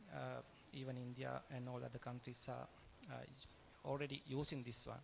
How, what extent that in Auckland, New Zealand, that you have contributed from this green hydrogen, and are you aware that like the mechanism and what kind of a technology, how it is storage capacity, infrastructure, because there are a lot of things that we need to learn from this green hydrogen for transportation as an emerging area. And how it is transport, is it for only mass transport systems we can use there, or private motorized vehicles also use that kind of some elaboration, so that we can get a good idea from you as well. Thank you.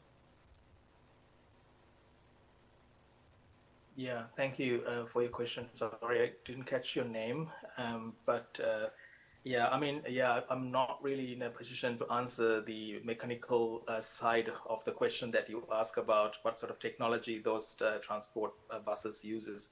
It comes actually from a more transport engineering kind of question. But the thing is, when we do planning in New Zealand, we do very collaborative work between multiple disciplinary professionals involved in a project, like we do usually work in planning process. Yeah, so the new master plan introduced banning. Actually, if I start with public transportation network in New Zealand, or Auckland, actually run by one organization we call Auckland Transport. There's no, multiple public transport providers in Auckland. So Auckland Transport is one of the council-controlled organization. So Auckland Council is the major local body, and then Auckland Transport look after the transport strategy for Auckland region. So it is quite easy in that way when one stakeholder is completely responsible for managing the transportation network within the region.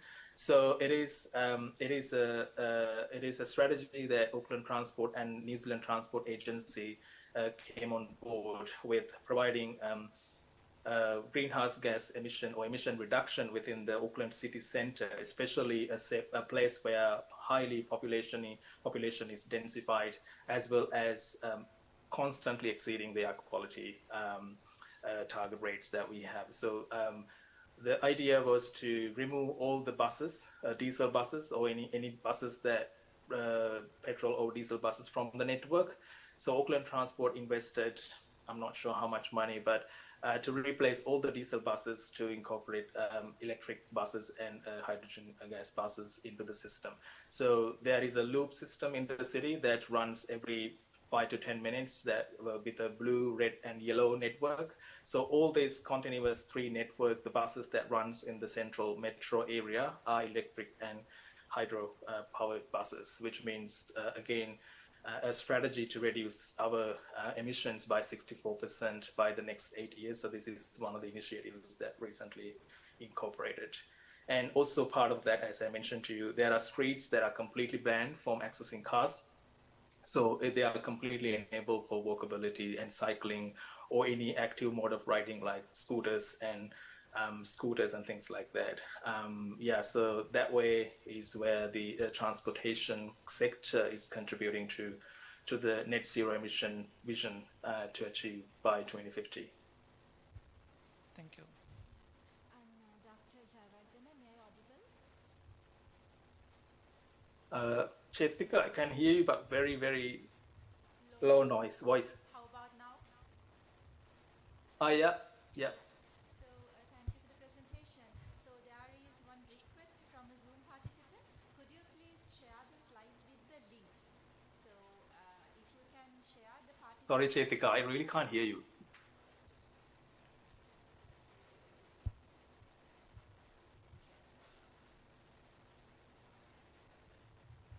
So can you hear me now? Yeah, I can hear you now. Thank you for the presentation. There is a request from a Zoom participant. Could you please share the slide with the links? So she would like to take a screenshot of that. And there is Sure. another question from a Zoom participant. So will you be able to elaborate on the community involvement? So which degree people have been engaged with these projects and any specific initiatives to promote their engagement? Yeah, so I've shared the screen. I Thank think you. resources Yes. might be able to see now. Yes. Yeah, in terms of the community engagement, so yeah, under the New Zealand planning framework, when we do any sort of planning activity or any master planning or any changes to existing land use under the Resource Management Act, it requires to give opportunity for public to participate in the planning process. So I think this is quite similar to what we do in Sri Lanka as well. So in the planning process, for example, if the project is done by a government organization, for example, Auckland Transport, Auckland Council, so usually we are reaching out to 2 type of communities. One is the general community, non-Indigenous community versus the other community. So we use different platforms to reach out to those communities to participate in that particular proposal. And when it comes to Mana Whenua, the Indigenous community, it is a different process, especially if you are requiring engagement with Indigenous community. You need to meet them at their places. So we have a place that's called Marae. Marae is the sacred place for Maori community. And if we are working with Pacifica community, we call Fale. Fale is the place where the meeting place. So every local board area has their own Fale and Marae, which means the meeting place for Pacifica and Maori communities. So if you do need to work with those Indigenous communities, you need to meet them at those places. So they welcome you, and that's where you begin to start with the project. So from giving them a background about what sort of issues the planning team is trying to tackle, and then coming through from their point of view, what sort of knowledge, for example, from Mātauranga Maori is the knowledge that come from Maori. So we want to listen from the Indigenous community, from the Mātauranga Maori knowledge, what sort of values, cultural values that they would like to incorporate into this particular planning project. So as planners, we have obligations to give consideration to Mātauranga Maori, which is the Maori worldview of planning, and then kind of go through a core design process to bring about cultural values into the project. So if you look at the Auckland plan, I did not really mention that in my presentation. If you go to Auckland plan, one of the outcomes here is about belonging and participation and Maori identity and well-being. So if you see the Auckland Plan envisions that all the planning initiatives that we do have to reflect on Maori and their well-being. So that is something unique planning about New Zealand. So therefore, public participation happens in various ways, but it depends on the type of public, the community that you want to engage in the process, because you have to go through different protocols. So if it is Maori, it's a different protocol. If it is a Pacifica community, it's a different protocol. But for other general local community, it is like meeting at their community places, public libraries or places like that. Thank you very much for this elaborative answer. In fact, we got to know more about how local community has been working there and what kind of initiatives. So, thank you very much. Can I have one yes, more please. 1 second, there is another question from the audience. Yeah, Dr. Iresh, I am Indika from Mahabali Authority. Actually, I am really interested on your presentation, especially the factor of economic factor. Basically, the city sustainability with its economy, it is kind of a challenge that we are facing in Sri Lanka. So, I would like to share your experience with what factors you were considered when determining the economic sustainability of the city. Yeah, I think that has, thank you Indika for the question. I think after the COVID-19 pandemic, most of the cities around the world has been really impacted by the economic factors. So the same, I think, for New Zealand or Auckland as well, like mainly business community and public, they all has been impacted by the COVID impact. So I think when it comes to the current economic system, the New Zealand is currently going through a recession period, which is a challenging environment for economy to invest in certain infrastructure projects. So prioritizing infrastructure projects to go through which projects are most providing public benefits. So that way streamlining some of the projects to go through. So that way councils are trying to manage the budgets and run the projects without much interruptions because of the economic factors. So I think, yeah, streamlining some of the projects, and also we call like some of the project like shovel ready projects, which means the projects are already being completed. So if those projects are ready to go to the ground, so there were some priorities around those projects to go ahead. And some of the projects were quite on hold at the moment until the economic recovery is going to be taken in place. So yeah, obviously economic factors is one of the major factor to contribute into prioritizing which projects to implement when it comes to the planning initiatives. Yes, thank you for the answer. And there's one more question from a Zoom participant from ERD. Could you please unmute your microphone and raise the question, please?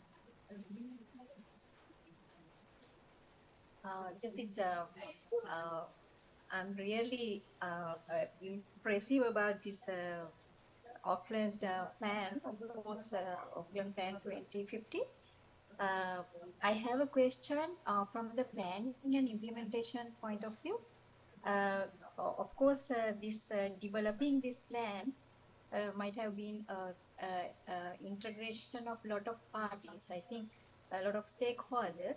So I just want to know if you can elaborate a little bit how you all initiated this plan and developed this plan with the involvement of different stakeholders, and also in the implementation stage, it was really nice to see that concrete canals converted into naturally rich kind of canals. So this type of during the implementation of this Auckland plan, what are the strategies you follow, and whether there is a monitoring mechanism, and if you all have facing any challenges, how did you overcome those? Thank you. Thank you, Chandrika. That is quite a lot of questions in that one, but I will try to remember what did you say, ask me about that. So you asked about the stakeholders that engage in the planning, Auckland plan process. Yes, as you said, the planning process is again is a very multidisciplinary process here in New Zealand, and collaboration is the key. So when Auckland Plan is put together, I think I was not even part of that project because it started in 2012. The first Auckland Plan project, Auckland Plan introduced in 2012, and then after going through a certain amendments, the new Auckland Plan were introduced in 2020 with the vision for 2050. So it's the plan that you see here in the website is in the link on the website is the most recent Auckland Plan. So when it comes to Auckland Plan, as you see there are 6 strategic outcomes, development strategy, and 6 strategic planning outcomes that you see there in the slide. So which means multiple stakeholders from like transportation to, as I mentioned about community, the local community, the Maori community, as well as other businesses. And so when you're thinking about Auckland, it's quite different to the way the stakeholder networks working. For example, Auckland Council is the key local board authority, local council authority. And then we have council control organizations. For example, one is Watercare. Watercare is the organization that look after drinking water, wastewater supply network. So Watercare is a council control organization. And then when you look at Auckland Transport is another council control organization which look after the whole road network, the transportation network of the region. And like that, there are different council control organizations that are kind of umbrella organizations for Auckland Council. So when we do have a particular project, as the Auckland Council is the leading local government body, so they can incorporate all the council control organization into the project because they are part of the organization. So that is a really efficient and systematic way to avoid some of the overlappings that could happen between various organizations, doing the same thing in different places, and also to avoid the working in silos. So I think having that umbrella institutional framework that Auckland Council or New Zealand generally has is a really good way to have that integrated development outcomes. So when you're thinking about Auckland Plan 2050, that is an outcome produced that way. So when we have planners are like the project managers actually in New Zealand. So we have a team of experts working with us who come from Auckland Transport, Watercare, and we have other places called Panuku Development, Auckland, Mana Whenua organizations. They're all part of the planning team to deliver that particular outcome. So it's a very stakeholder focus, and obviously we have a political board, like we call local board. We have councillors, or we have a mayor for Auckland, as the mayor for Auckland, and we have councillors for each of the local board. So they are also part of the planning process. So when planners have made their recommendations about the particular project with the support of all the council control organization, we have to present that into a planning committee. A planning committee is where the political figure, which is run by mayor and the councillors within the local boards, and they have their own subject matter councillors as well. For example, chairman for Environment and Climate Change Committee is one of the councillors. So that way we have different expertise for councillors as well, for them to input on particular projects. So yeah, politicians and all the other institutions within the Auckland councils are part of the stakeholders in developing these plans. And then you asked me about the monitoring.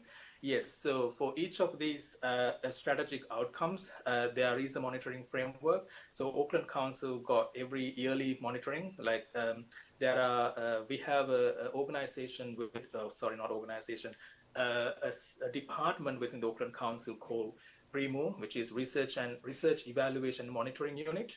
So what REMU does is they have a team of scientists or social scientists and or others, researchers if it's working for them. So what they do is they reach out to particular departments within the Auckland Council, and then they monitor the progress of each of the projects, and they make sure that how far throughout these strategic objectives the targets have been achieved. So they have to provide a report to the public, not to the council. The report has to go through the council, but it becomes a public document. So all the reports that monitor the progress of these strategic outcomes has to be publicly available for people to see and make comments. So that way, there are monitoring happens every year for certain projects, and there are monitoring happens for every 6 years for certain projects. So depending on the strategic plan and the level of work that involved, it has a different monitoring feedback timeframes. So that way we can keep a track of how the plan is working. And according to the Resource Management Act, which is the umbrella legislation of the New Zealand, requires every local authorities to do a monitoring report of their district plan as well, like every 6 years. So if the district plan does not achieve the expected outcomes, they measure the expected outcomes from the environmental and economic social inputs. So the district plan has to amend every 6 years. So that way, Resource Management Act is also gives local authorities to monitor how effective the plan is in terms of achieving those environmental and development outcomes. So yeah, there are different layers of monitoring happens in the planning Thank you process. very much, Iresh. Very clear and very comprehensive answer. Thank you. Thank you. With that, we would like to wrap up the Q&A session. Thank you very much, Dr. Jayawardena, for the valuable presentation and also for the engaging Q&A session. Next, we would like to move on to the final member country presentation. We are honored to have Planner Indu Veerasuri, who will provide insights into the status of Sri Lankan green cities. Planner Indu Veerasuri is the Vice President, Southwest Asia of the Commonwealth Association of Planners, and has served as the past president of the Institute of Town Planners, Sri Lanka. Her last national position was the Deputy Director General Planning of the Urban Development Authority, Sri Lanka. After UDA, she joined with United Nations Human Settlement Program, UN Habitat, as a project manager and has overseen the development of this unit and rollout of the Resilient City program across the country. Further, she has held leading positions and memberships in several committees of universities and other professional bodies.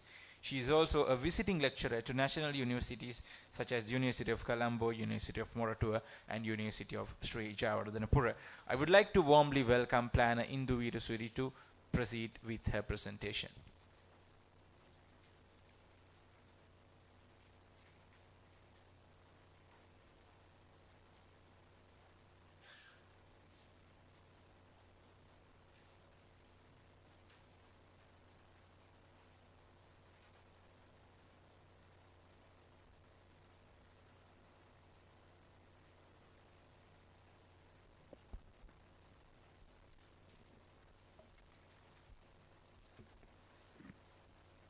Thank you very much, Sihan, for your generous introduction. Good afternoon. Now is time is 12:09. After listening to the 6th presentation from the different team, I think I have a little bit tough task to keep you with us. Good afternoon to everybody, and my colleagues from Australia and New Zealand. Good evening. I'm very pleased and honored to join with you all to share my experience and knowledge about the sustainable green cities. First of all, I would like to provide a very brief introduction about Sri Lankan status. And though we just didn't mention about all our green cities, Green City Initiative, and Sri Lanka already pave a path and create a platform and make a good environment and the climate to start Green City Development Program in Sri Lanka. Sri Lanka has entered into several international treaties and conventions related to sustainable urban development, such as UN Agenda 21 and UN Trade Program for reducing emission and the forestation and forest degradation, Ramsar Convention to protect wetlands, Kyoto Protocol to limit to the reduced greenhouse gases emission, and the Paris Agreement 2015, and recently COP28. Actually, these are not purely or exclusively introduced as Green City Initiative. Not only that, and the Urban Development Authority of Sri Lanka implemented the mandatory green building certificates for all government development projects, later extends to the private sector development as well as to the other sectors. This is a commendable initiative as it necessitates all major building development in urban areas to adhere to the principle of sustainable development. In addition to the above, whatever that I mentioned, there are several non-government organizations, CSO, NGO, and civil societies engaged in green-related initiative. The Green Movement of Sri Lanka is one of them, which is said to have completed 9 projects scattered in various parts of the island. And those initiatives have been carried out with the funding of donor organizations. Not only that, and recently, and actually yesterday I attended to a Ministry of Environment, some kind of CSO program. It's more than 90 CSO. They mentioned the way of their contributing to this type of green city development. The Green Building Council of Sri Lanka, and the chairman is here, is another private entity which is primarily providing consultancy services on the adaptation of green technology for construction and promotes green building practices in Sri Lanka. This initiative paved a path and create a very good favorable climate and very good the background to initiate or develop green city development. However, only a few government-sponsored projects with a specific focus on green cities development could be observed so far in Sri Lanka. In other words, just saying Green City Development Program. The project of preparation of Green City Master Plan for selected local authorities was totally focused on green city development. That's the project I'm going to explain a little bit further. This project was implemented by the United Nations Development Program, UNDP, in Sri Lanka with the financial assistance of the European Union, with the participation of with necessary stakeholders. I want to highlight that point. And the EML, the private agency, and conducted this study with the other key stakeholders. In my presentation, I would like to, rather than just giving the case study, first to talk about green city concept. What is the concept we already adopted? And the green city concept is scientifically application to improve the quality of city spatial plan to make the city service delivery and operation are people ecosystem friendly. The concept proposed mobilize global and traditional best practices toward the common vision. And here I would like to talk about the concept as well as the methodology and the way we conduct this study with the other stakeholders. The process of the green city concept development uses the historic development, strength of the city, and it uses, while focusing on the potential of quality and efficiency gained for city operation and use. Actually, this application is expected to transform the city into a more livable places. Selected entity is the local authority. We have the 24 municipal council in this country, and the 41 urban council, and 276 Pradesh Sabha. Altogether, 341 local authorities. If we start with the local authority, and it's very easy, after completing the local authority, then you can go to the regional level. When you go to the regional level, then we can embrace other national as well as the international. That is the approach actually we selected. The green city concept mainly focusing on energy, greenery, green economy, and spatial planning, and allows city authorities to measure and compare the environmental performance on cities on the same continuum all the time. Again, I would like to highlight two keywords: measure and compare environmental performance. Cities are the engine of the economic growth. To do this one, and you need and the proper environment, climate, and suitable platform. Now I would like to move to the green approach. Green approach is essentially a place-sensitive, organic, and bottom-up approach. This is the way we initiate and we conduct this study. In simple terms, an ecosystem can be viewed as a self-organizing, self-contained entity of active agent and their interrelations sustained within a conducive environment. In application on a local authority, enables to view is an active self-organizing entity that shed its authority over a physical space with environmental system and complex of cultural dynamic.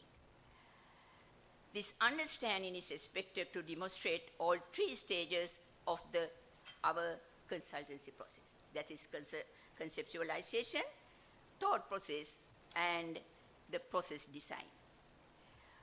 I think this the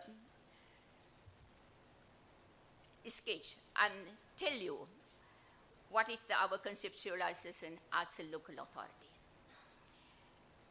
Local authority and the culture, agent, and the system, this all are within the, if you take the local authority separately, if you take Polonnaruwa, Badulla, Bandarawela, Jaffna, each local authority is different.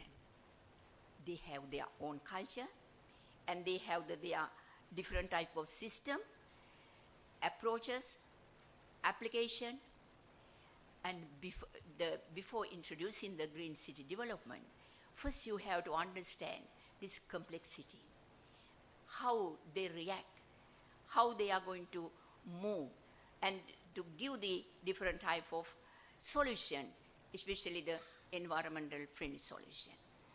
And our main focus was to the first local authority. Then after doing the local authority, then we can understand how we are going to give the contribution to the regional level, and the regional level to the global level. And as you all are well aware, already Sri Lanka, we are in the 4th IR. What do you mean by the 4th IR? The different type of thinking, different type of technology, different type of approaches, and we have to ready for 4th revolution. And that's why I'm really like to thankful to our organizers. And the COP28, what it says, again and again, starting from COP21 up to the 28, and they highlighted the importance of green city initiative and the climate change reaction. And when we talk about the 4th revolution in the world, and they also talk about different type of lifestyle, automation, and the lot of new technology. Therefore, with that complexity, and we have to think about the new kind of initiative. And when we talk about the thought process, and these are I'm not going to explain one by one, but I would like to highlight what are the areas we pay our attention. The natural capital that can be enhanced to the effective the eco-service and the livelihood. The social capital, whatever that we do without having the social capital, it is not easy to initiate, go to the next step, and implement. And that can be effectively mobilized objectively. The values, tradition, and practices of the communities of the selected area. As I explained, when you go to Kathangudi, you have the different type of lifestyle, different type of the system, taboos, bars, different type cultural pattern. And before initiative this type of program, first you have to understand this thing. And the lesson learned, in Sri Lanka, when you go to like Harita Lanka program, and before that we have done so much of climate change policy, and the national local government policy, and natural physical planning policy. There are so many policies. And you can collect some of the very, very successful stories and the lesson to learn. And these are similar project implements in Sri Lanka, not as well as our neighboring country. And the modern and smart technologies and sources of clean energy, and the proposed and ongoing projects and the program, because when we go to the places like Bandarawela, Talawa, Polonnaruwa, and we realize that already they have some kind of projects and program in their hand. And Ms. Kokila asked a very good question, and the resettlement. And nowadays we all are talking about the climate-induced migration. And at the same time, we all are talking about the disaster, due to the disasters, so much of displacement and the resettlement. And these are the area where we want to think about while we are introducing this type of green initiative. Purely, it's a brand new one, you can't do it. And you have to think about what type of programs and the projects are with them before introducing a new type of concept and the approaches. And the possibilities undertaking the private sector intervention also very, very key area. And we'll see what are the process design and the action in this program. Each local authority and its unique, its own sense. When you take the local authority, you have the elected people as well as the appointed people. It's not easy to convince this type of thing.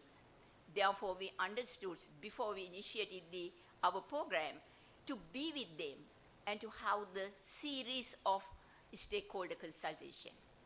And the one-for-all type of action will not be appropriate for the expected intervention. That is the other key message I want to give under this initiative. The action are proposed to broad-based, flexible to be adjusted and adapted to situation in respective area. And we selected 8 local authorities in 4 provinces. If you go to Polonnaruwa, is the cultural pattern and the adaptation capacity, carrying capacity, and the capabilities, capacities all are different from another local authority. Therefore, and we have to understand when we talk about the design and the action. Now I would like to move to our methodology. I think previous speakers also just mentioned that one, and some of the participants raised some question regarding how we have done it and the way of taking the stakeholders into this stream. this is the methodology. Actually, this methodology we can talk about the 3 steps and the inception, background analysis, and the masterless formulation and roadmap. This is the methodology and the inception and the framing the project. And we have enough literature. And the neighboring countries and the globally, regionally, we can get the very good literature. And we have done the literature review. Then as other previous speakers said, we have done the stakeholder mapping. Then the initial discussion and the background studies of the local authorities to understand their culture, their system, their sense, and the capacity building. And the stakeholder consultation, if you take this Green City initiative and so much stakeholders we can consult, academia, experts, community, and the different type of institution, Chamber of Commerce, Chamber of Industries, various, diverse of these. And the formal workshop we had to give the message for the local people and the other stakeholders to talk about to see whether our approach methodology, whether it is correct or whether it is applicable for particular area, and whether they accept our approach and the methodology. Then we had the need identification, and we realized that we have to do a gap analysis. Any kind of master plan or a regional plan or a local plan, what we need, first we have to have the legal framework. You can prepare, you can do so much of, you can prepare a master plan, but without having the legal framework, it is not easy to implement. Therefore, we pay our special attention to fulfill the need identification and the gap analysis. Under that, we have done formal, the focus group discussion, and we met the sector experts and the informal one. And as I said, we have done the very in-depth studies regarding institutional analysis, spatial analysis, environment analysis, social network analysis, economic and financial analysis. As you all are well aware, and whether it is a policy, whether it is a plan, whether it is a program or action projects, you need legal framework, you need institutional framework, you need the financial framework. Without having this type of framework, it is not easy to infer, and it is not easy to monitor. There is no base. And you don't know whether we are having a very strong legal background or legal framework. Then we have the mapping of action and the action matrix with the stakeholders, and the design the specific action projects, and the formulation strategies and the way forward. This is the methodology we adapted for these 8 local authorities. As I said earlier, selected 8 local authorities are having a very unique characteristic. They have their own different type of land uses. They have the lot of strength and as well as the weaknesses. Then after that, we identify the key sectors involvement. We'll see what are these key sectors. Conservation, and our main attention was not only improving green spaces and the greenery. Green in cities is one thing, improvement of green cities is another thing, because our main focus was in the green city development. Under that, we identified the 10 key sectors conservation of the natural resources and the environment system, sustain the unique features of the social capital and the cultural capital of the communities, provision of safe, comfortable and inclusive public realm and the public space. That is one of the, among the 10 sectors. It is not the only area. Energy conservation and the clean energy usage, green building that foster human health and that optimize the usage of resource in construction and operation, sustainable modes of local transport. Dr. Tissa, I think, because you always pay your attention regarding one, and you can see how we already integrate the part into the green city development. Sustainable solid and liquid waste management, clean, green and efficient public service, in-house and outside, resilient towards disaster and the pandemic situation. These are the other one is the hydrology, sorry, I missed that part. Yeah, hydrology and drainage. These are the 10 sectors. Again, I would like to highlight, saying that and improving green places and the improving open space and the green in cities, not only the green city. And this is why I want to highlight these 10 sectors. Then after that, just I would like to give a brief introduction about the design and the specific project and action, formulation of goal and detailed objective of the 10 action areas. First, we have done a study to understand this is, we applied a strategic planning system and to understand where is the local authority now, then where can the local authority be? Because we started our project in 2020, because the lot of our team leader and the other members was also in this audience.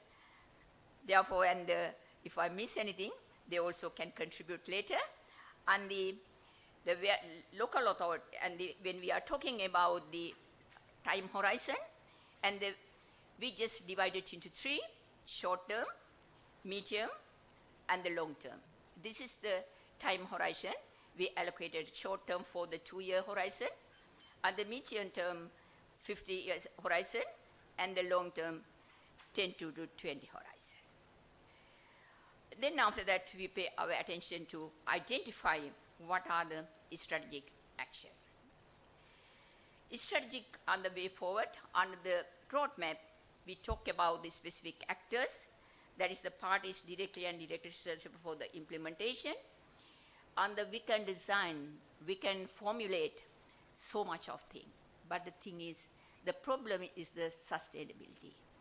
And the thing is how we are going to implement it. Therefore, under we arrange a institutional arrangement and the legislative provisions, financial arrangement, and the recommended the sequence and the phases.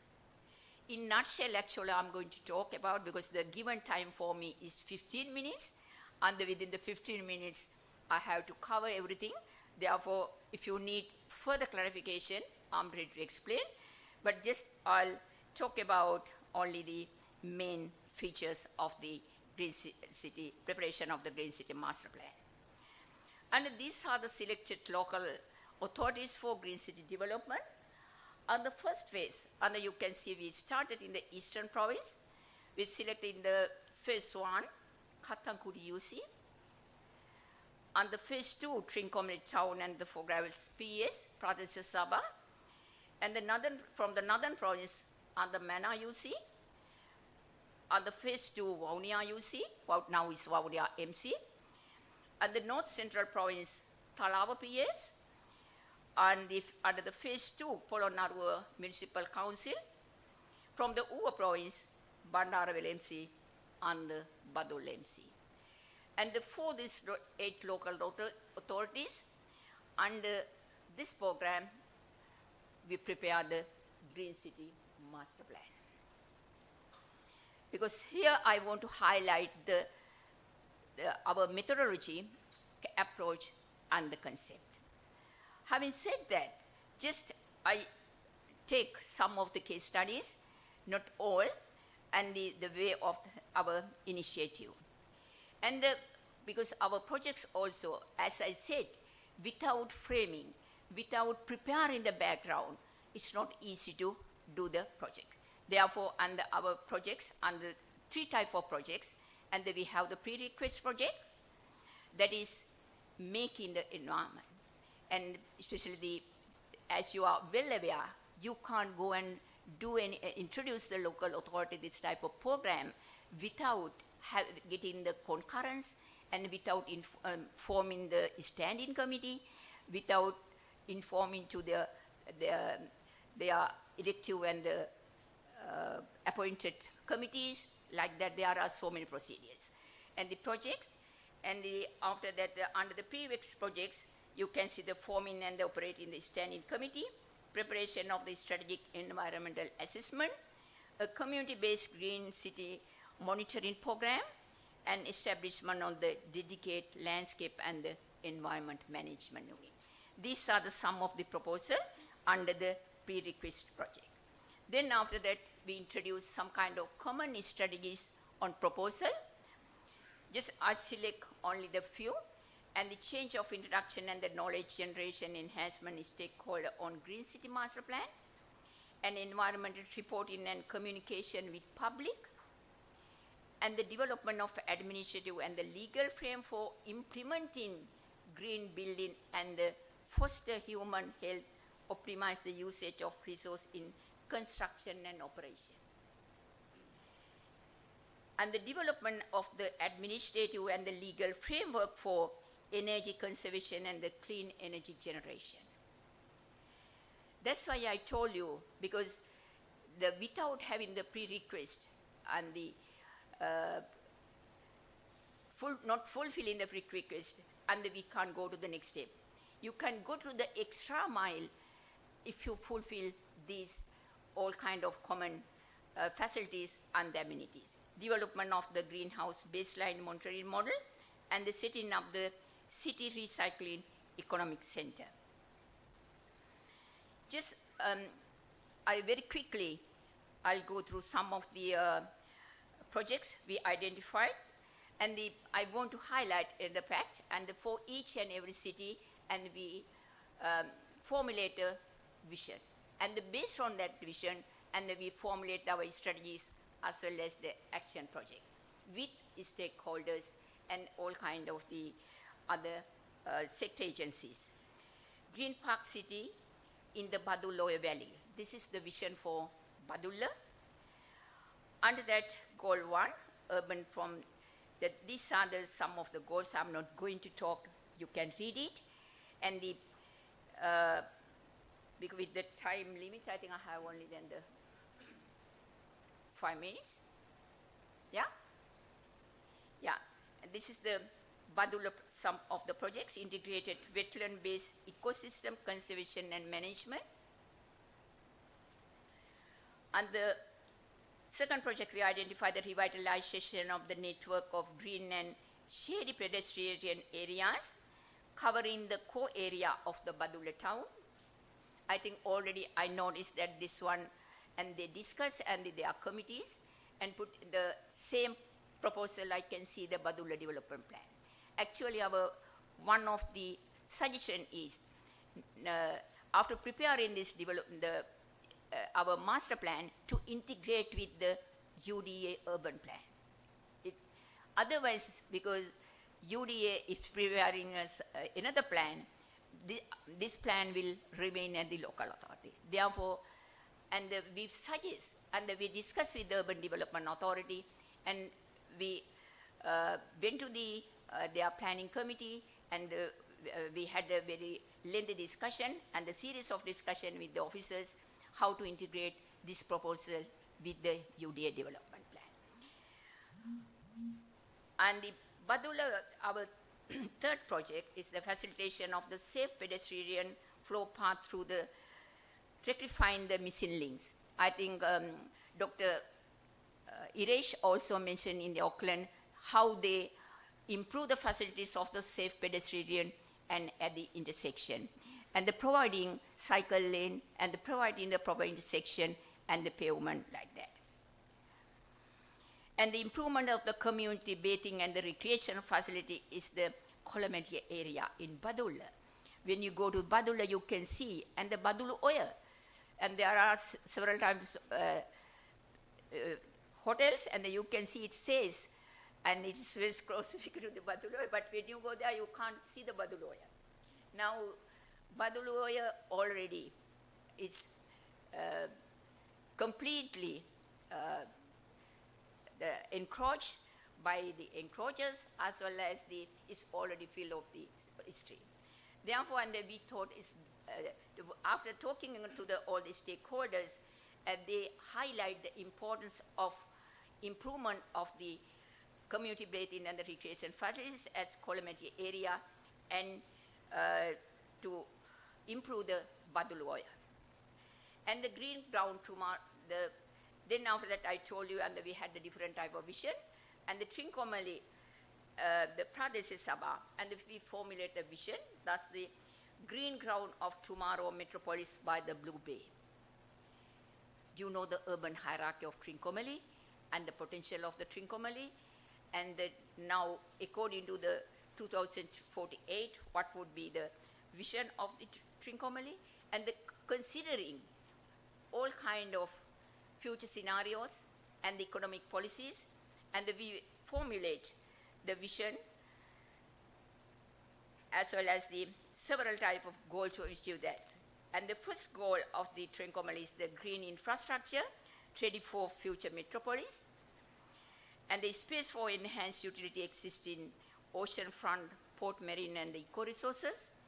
And the goal 3 is the coastal urban district with net zero carbon emission status maintained in developments, and the enhancement of large public lands encroached by people to make green-friendly land use.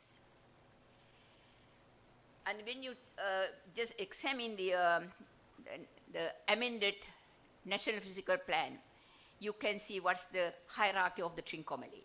Considering these things also, and this is the way we formulate the vision of Trincomalee.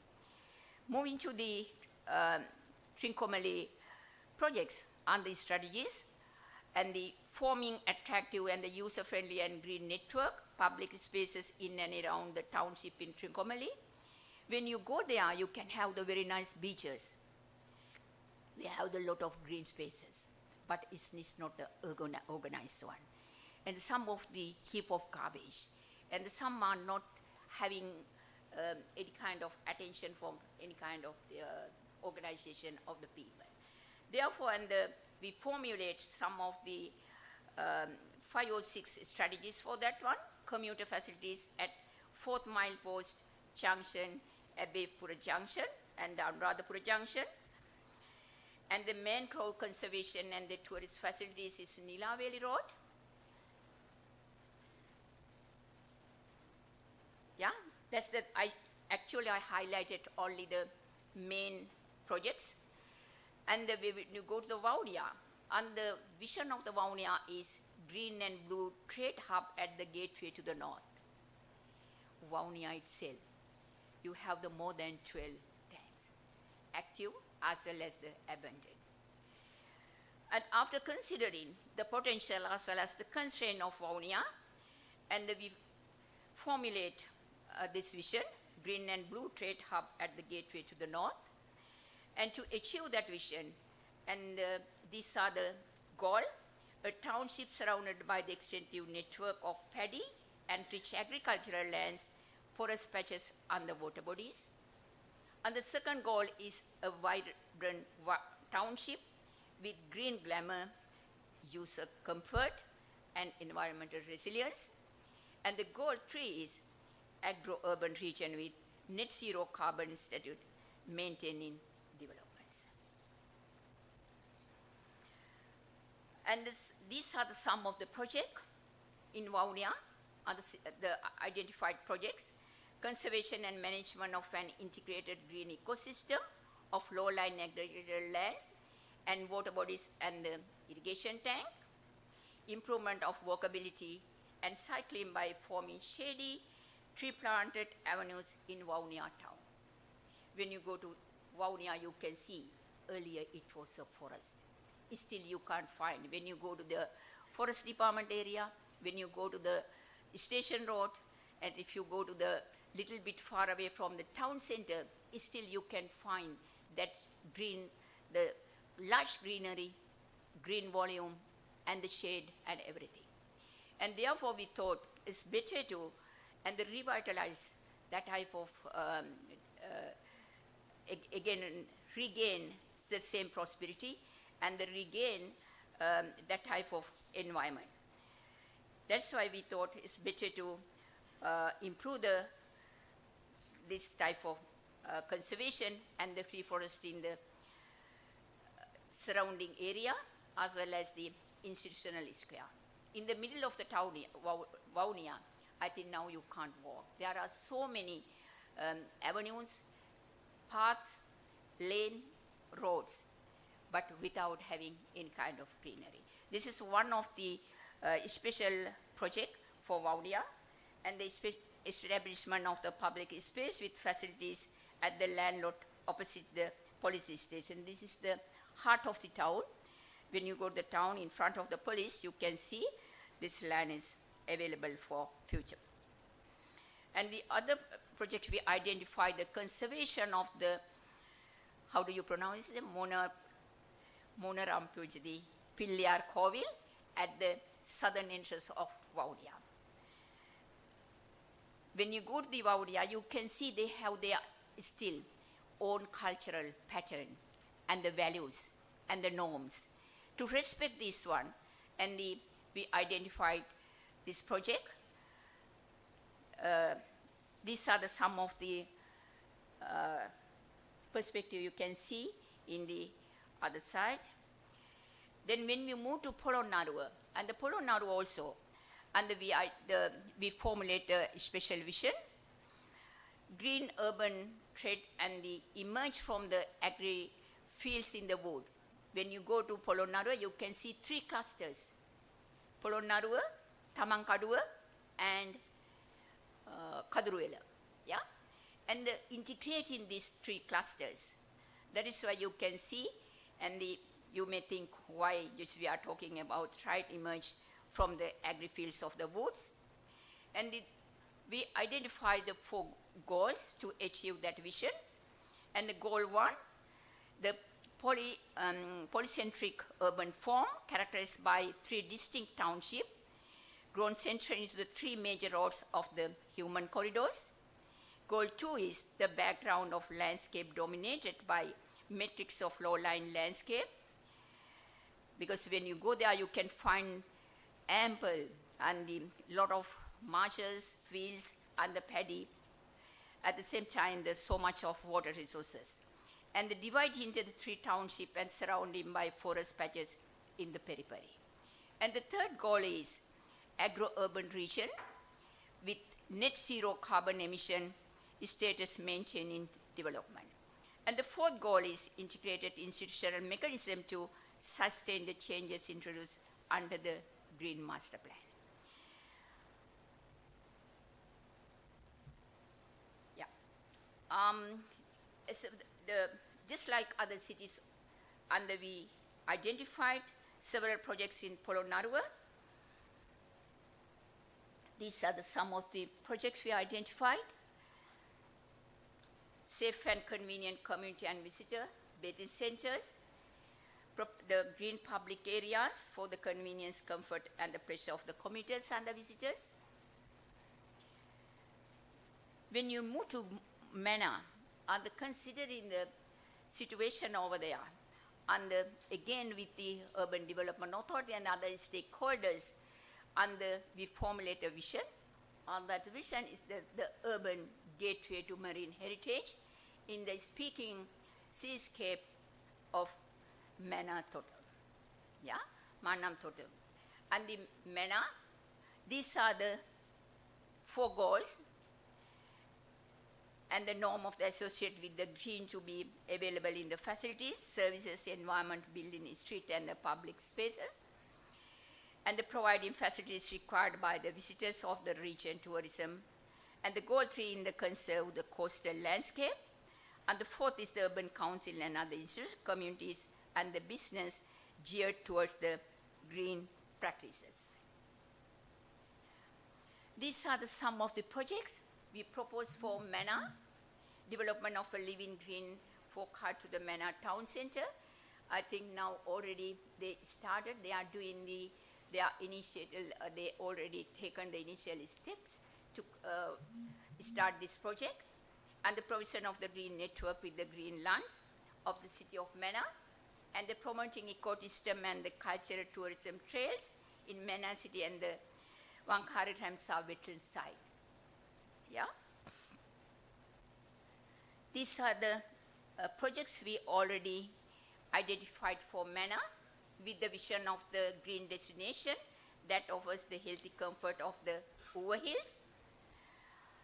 And these are some of the projects, because just skipping some of the slide because of the limited time period. And these are some of the project streetscape of the public relief improvement of the along the A16 road, planting the suitable trees in the undeveloped hill slopes, giving special attention for the disaster risk reduction and the climate change, smart wholesale market center at Bandaravilla. And the Thalava, there also we already formulated good vision, the blue and the green urban setting in the agri-plains of the Rajarata.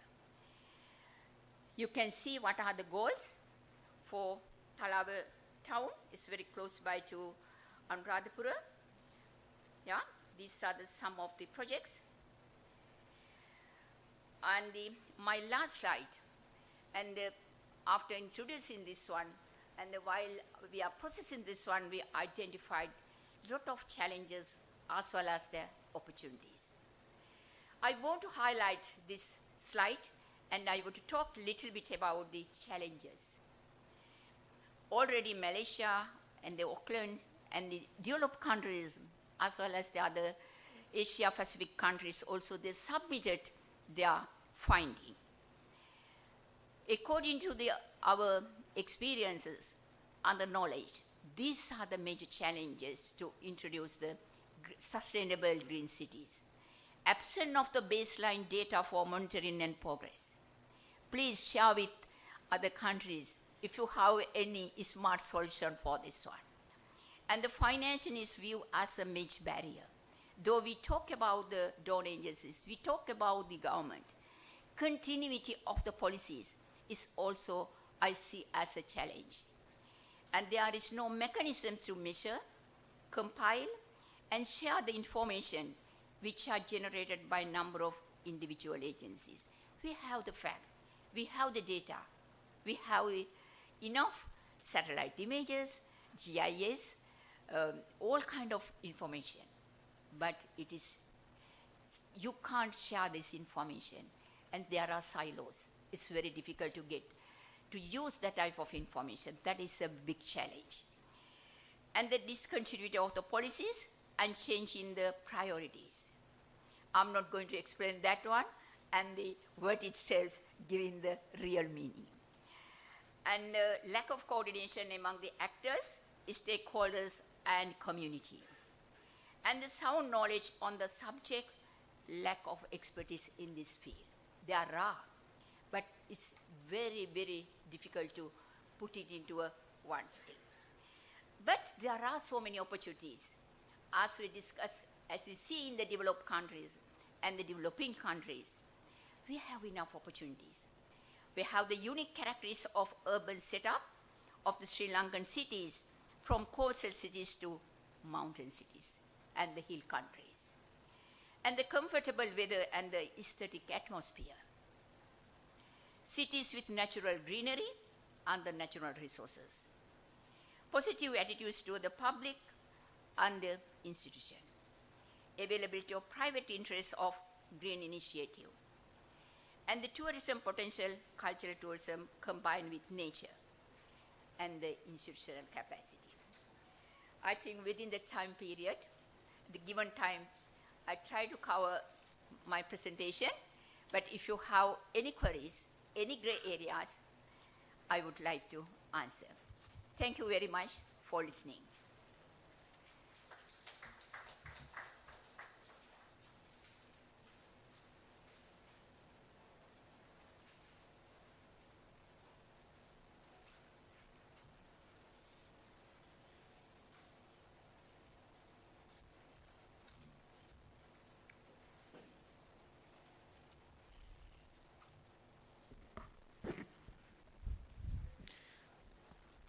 Thank you very much, Planner Veerasuri, for your informative presentation. Your insights greatly enriched our workshop. We believe her presentation would be a way forward for the panel discussion. Once again, very big thank you to all our presenters for sharing their insights on exemplary practices from around the world. So next, we would like to move on to the panel discussion. We have 5 well-esteemed personalities who have joined with us today to carry out engaging conversation of sustainable green cities. To guide us through this discussion, we have Dr. Rizvi Noordin, our moderator for today. Dr. Noordin is a senior lecturer from the Department of Town and Country Planning at the University of Moratuwa, Sri Lanka. I would like to warmly welcome Dr. Noordin to the panel.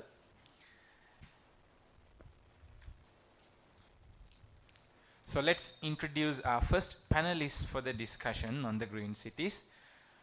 Please join me in welcoming engineer Mrs. Upeka Virajini. She is the Carbon Management and Green Building Consultant of the Climate and Conservation Consortium Private Limited, Sri Lanka.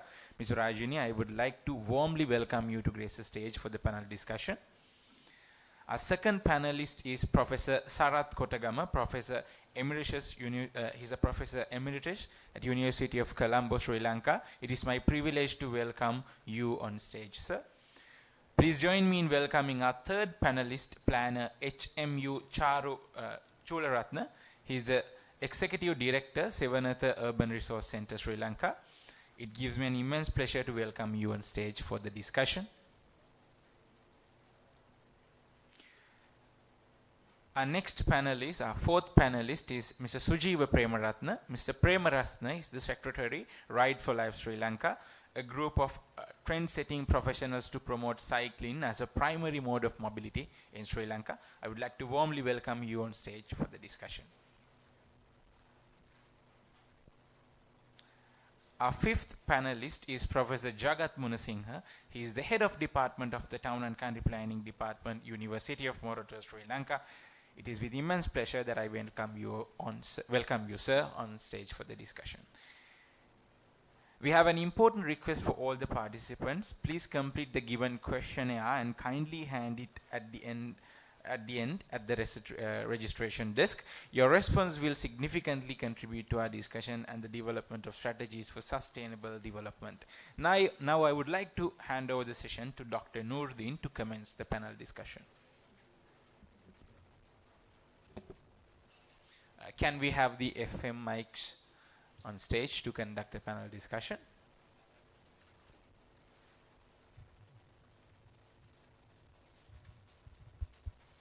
A very good afternoon to everyone.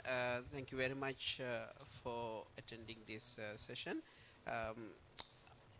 To paving the way forward on making cities green towards this vision for Colombo, we have been listening to presentations since morning from case studies from international cities, and also finally we ended up in Colombo or Sri Lankan context, and we will shed lights further into that Sri Lankan context city planning for green. We have eminent scholars and practitioners in the field. Thank you very much for joining us. To take this further, I would like to mention that at the beginning, initially we planned this discussion for more than an hour, and unfortunately we are running behind the schedule, more than 1 hour, and I was asking Dr. Chetika how long we can extend. She gave me 5 minutes. So that will, now she said that we can go beyond, but that has to be, we had to be ready to trade off our lunch. So that crime I don't want to commit. So basically we planned for 3 rounds of discussions, and I have to cut short into 1 round. And I will pose 2 questions to the panelists. They could choose one of them and respond and talk in any of those lines. So to begin this discussion on making cities green, special reference to Sri Lankan context, I would like to ask the question on where are we now in Sri Lanka in the past, what efforts have been put in towards achieving that vision, and are we really there towards achieving that vision? That is the first question the panelists can shed lights with. And the second question is, as we have understood in the discussions previously and case studies,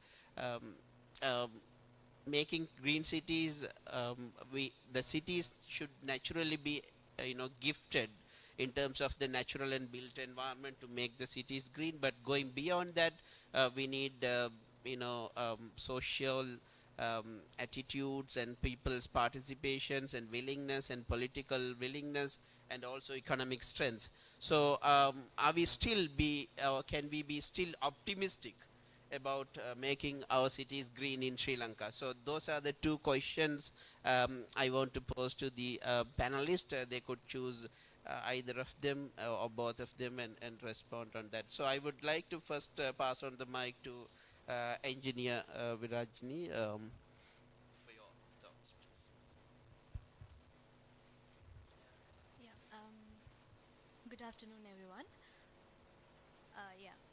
As a green building and carbon management consultant, I would like to give my thoughts on where we are right now as a moving towards green cities. So, as green cities, I have also. If not, that's fine. As a green city, there are so many components that are involved.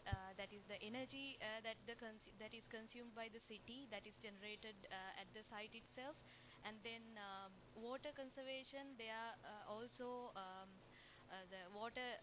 There are so many concepts that is involved, that can be involved in a city concept, and as per my experience regarding the green building concept, which is a main element in a green city, there are so many potential to involve the green building concept into the green cities, and as there is an organization with where I have worked, Green Building Council of Sri Lanka, where they have the locally developed rating system and drive the built environment towards sustainability. So they consider from the site selection up to the handing over the buildings to the public. So every aspect is considered. And there are case study buildings, if I can show you, but with the time, yeah. So as per my experience and knowledge, Sri Lanka is a very already it's a green country, and with the proper leadership and with the leadership and with the proper vision, and also it is very important to engage all the community to move ahead with the towards the vision. So having a global the national level plan and incorporating the leadership towards that, and engaging community, enhancing the awareness about the sustainability concepts, that is achievable. So if I add one more thing, in a green building, the professionals can engage in the design aspect as well as the construction stage, but it's people who are going to use the building. So making a city sustainable, it is not only about the development, I mean the construction, but also using. So the those who use are the common people, so they must be aware of about these green concepts. So it's really important to make aware of the green building concepts and green cities and everything.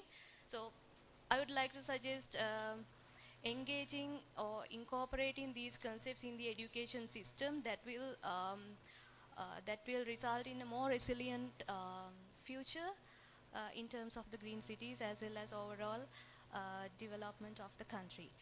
So there are so many case studies and so many success stories, especially in Singapore, where they have incorporated engaging, cooling down these cities and taking care of environment. They have improved the economy. So Sri Lanka is green and there is a future, and the ongoing projects, I think it's going ahead with the right path. Thank you.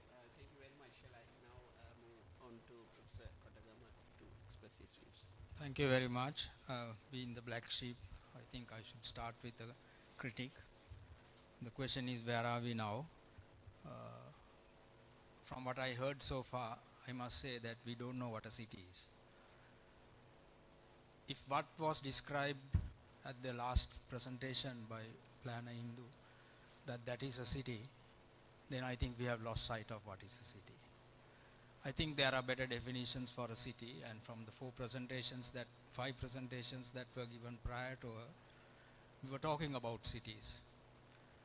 So in that context, I would say, and I agree with what was just mentioned by Viraj, we don't have a city, we are still green.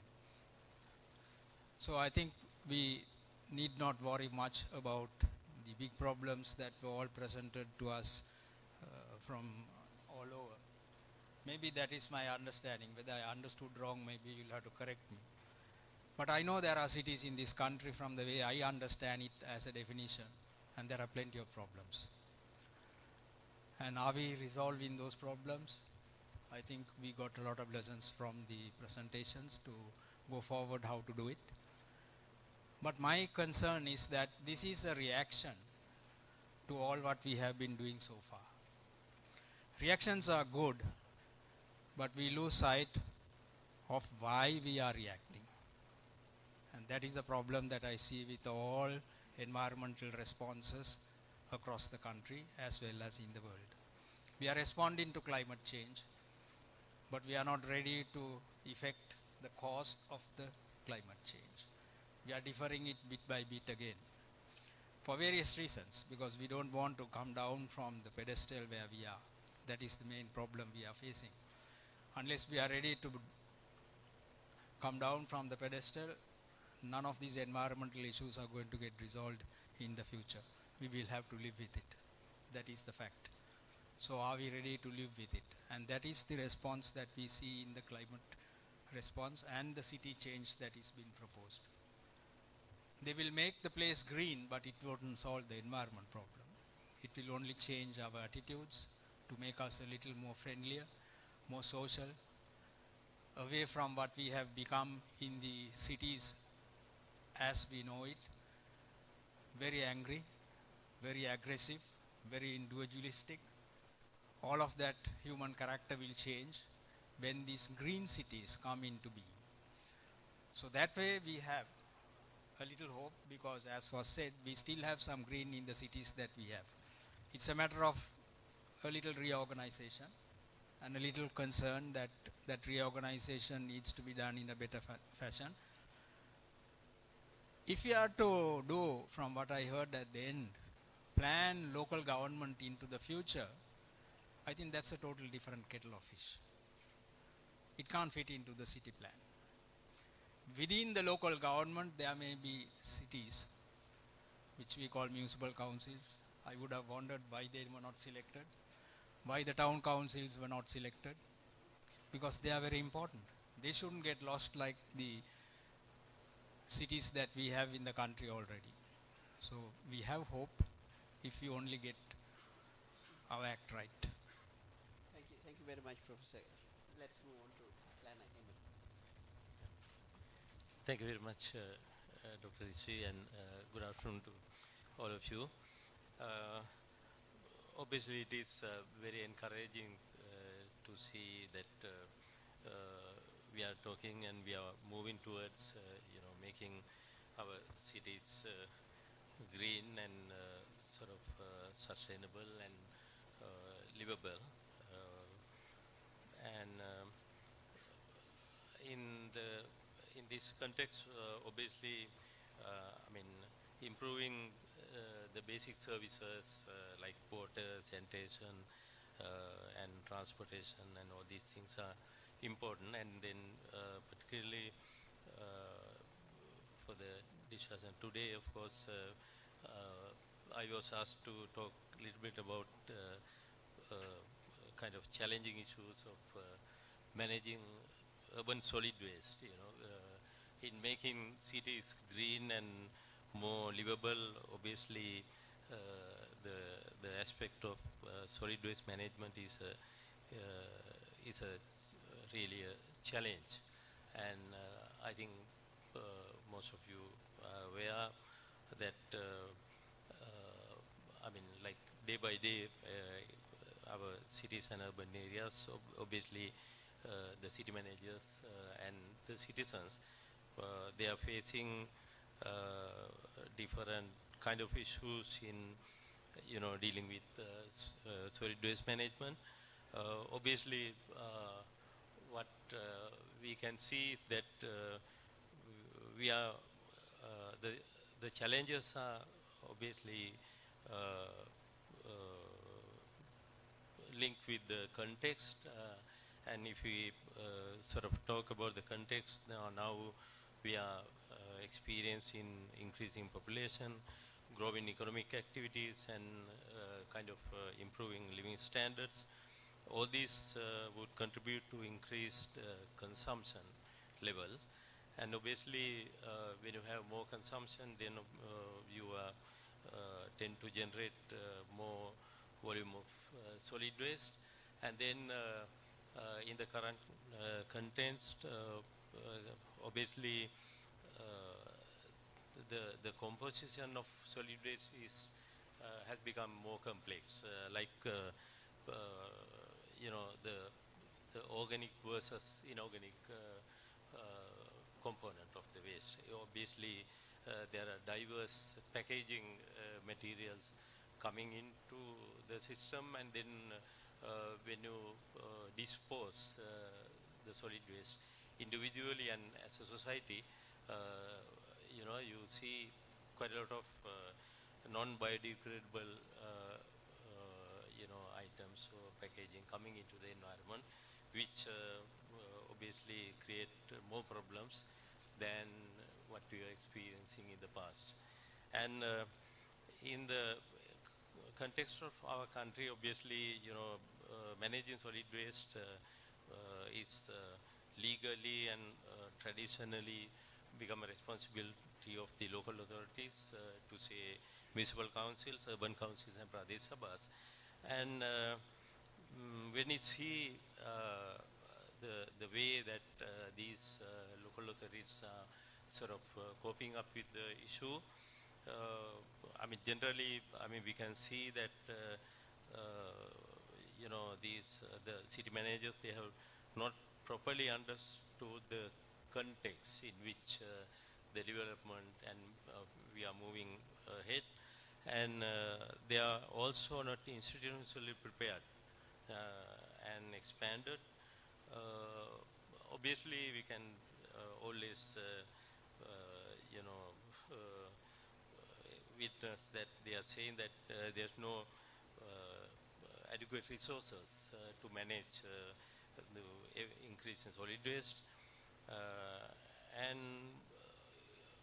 there's no designated kind of dedicated staff to manage this solid waste in many local authorities, except Colombo and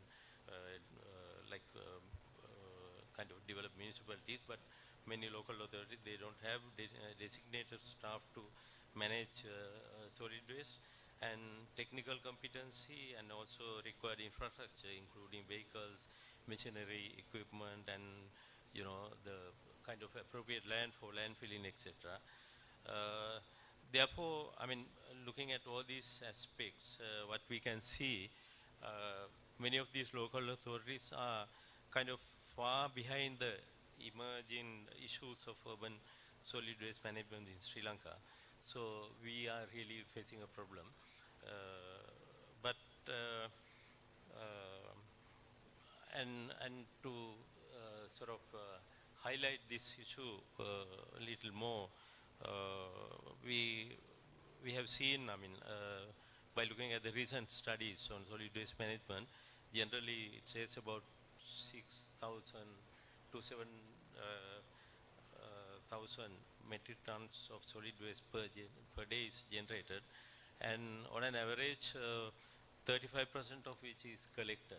So 65% of daily generated solid waste is just released to the environment. We don't know what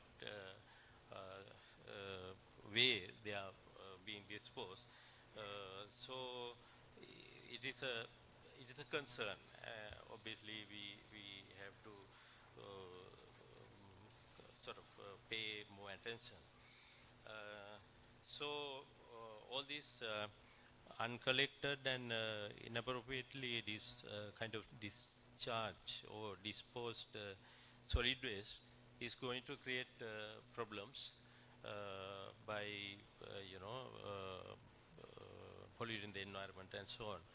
So in this context, I mean, generally when you go and talk to the officials of the local authority, what they would say that they don't have adequate infrastructure for waste collection, transportation, and finally, I mean, sort of doing the landfilling, I mean, which is we traditionally used to do, which is not acceptable in the current context.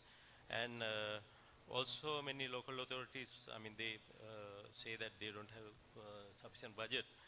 Generally, we have seen that 20 to 30%, and in certain cases 40% of annual budget allocation is being spent for solid waste management. But it's not really the management, it's just crude dumping and just disposing out of the site. And we have serious challenges like citizen support and cooperation is very poor in this context, and also trained manpower and technology in managing the kind of complex volume of solid waste is a problem. Also, we have not paid, I think, sufficient or adequate attention to management of hazardous waste, healthcare waste, and construction and kind of demolition waste, which are just dumped all over and kind of creating environmental problems. So when I'm going to say all these things, that you may think that I am very pessimistic about the things, but this is kind of hard reality that we are facing if you really go into the details of the local authorities. So we are having a problem, but there are progressive steps that have been taken by the government in the past and many local authorities, because there are areas which the national level the government has taken, like policy formulation, technical and resource support, monitoring and program evaluation at the national level.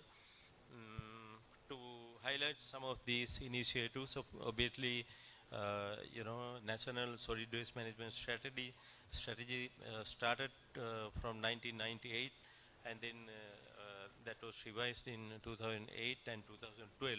So which is there and providing a broad framework for local authorities to work on. And then we have National Solid Waste Management Policy starting from 2007, 2012 and 2021. So we have more improved national policy. Then also we have National Cleaner Production Strategy 2005, National Action Plan on Plastic Waste Management 2021 to 2023, National Action Plan for EPR 2021. All these things are there at the national level. And also we have provincial level initiatives and like Western Province, obviously, I mean, we have Western Province Waste Management Authority taking quite a lot of initiatives and trying to help local authorities in the Western Province to manage their solid waste. And Ministry of Local Government and Provincial Councils, Ministry of Environment and Central Environment Authority, and also we have National Solid Waste Management Support Center under the Local Government Ministry. All these things, institutions are kind of providing broad national policies and strategies to manage solid waste. But more action is obviously taken at, should be taken at the local level, you know, city level, for which you know, municipal council, urban councils and Pradesh Sabhas are taking initiatives, but these initiatives should be further improved and, you know, provided support from the national level. And in the process, obviously, we should not forget that private sector involvement also, especially in recycling, resource recovery, and processing of kind of recyclable materials for export market are being taken place. So we should recognize those things and also to be promoted. Just to wind up my kind of presentation, we also should acknowledge the donor support provided for Sri Lanka by especially JICA, UNDP, UNESCAP, UNOPS, World Bank, GIZ and USAID. All these donors, of course, have made great contribution towards our effort of making, you know, kind of proper solid waste management. And also, we should also highlight many universities, local universities have done quite a lot of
importance of and say now, leave the cyclist, let's say the walking, I mean, have our pavements improved?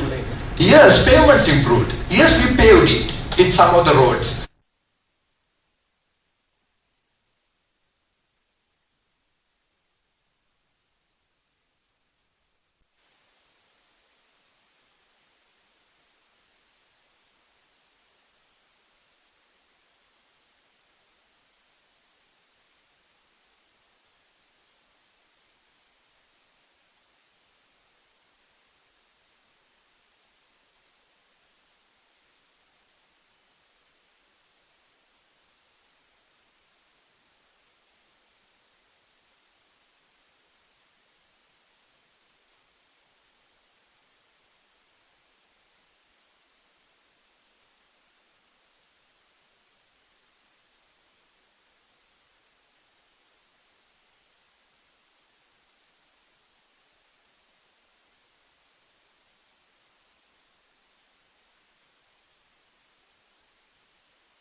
Of course, it is mainly to kind of talk about people in terms of millions of populations that is being inhabiting in those places.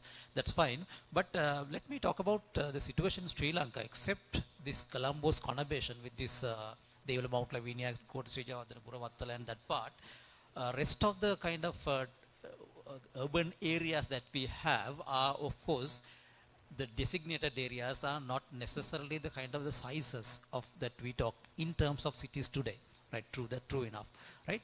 But at the same time, let's try to understand what's happening in Sri Lanka. The urban situation in Sri Lanka is not necessarily, our cities are not kind of growing or kind of expanding to the level of these international cities, because we are a country with a kind of a small population and also growing at a declining rate, as we all know, unless these young people will do something about it, right? So we know that it's not growing very fast. And at the same time, our urbanization is not necessarily of that's happening in the other countries where people are migrating from rural areas to urban areas. That's not very fast. But we all know that all our people, good part of our people living in still called rural areas are really urban. They enjoy urban facilities, they have urban attitudes, they have urban lifestyles and all that. So to see that our urbanization is very different to that of many of the other countries where people are not migrating to urban areas, but rather urban facilities. So urbanization is go in search of people into the rural areas. That's what's happening. So we have to be very careful. We will not be able to apply all whatever thing that is discussed, not in this forum, but also in the other forums as well, with regard to urbanization and green cities and clean cities, smart cities and all that, because our urbanization is very, very different to that of what's happening in the other parts of the world, right? So that's why we have to understand what should be a green city in Sri Lankan context. It may not necessarily be kind of green in the city at the core area of the city. Maybe even in Talava, as you mentioned, and maybe Polonnaru and those areas which are not necessarily kind of cities of millions of populations. but of millions of populations. But we have to understand what is their status today.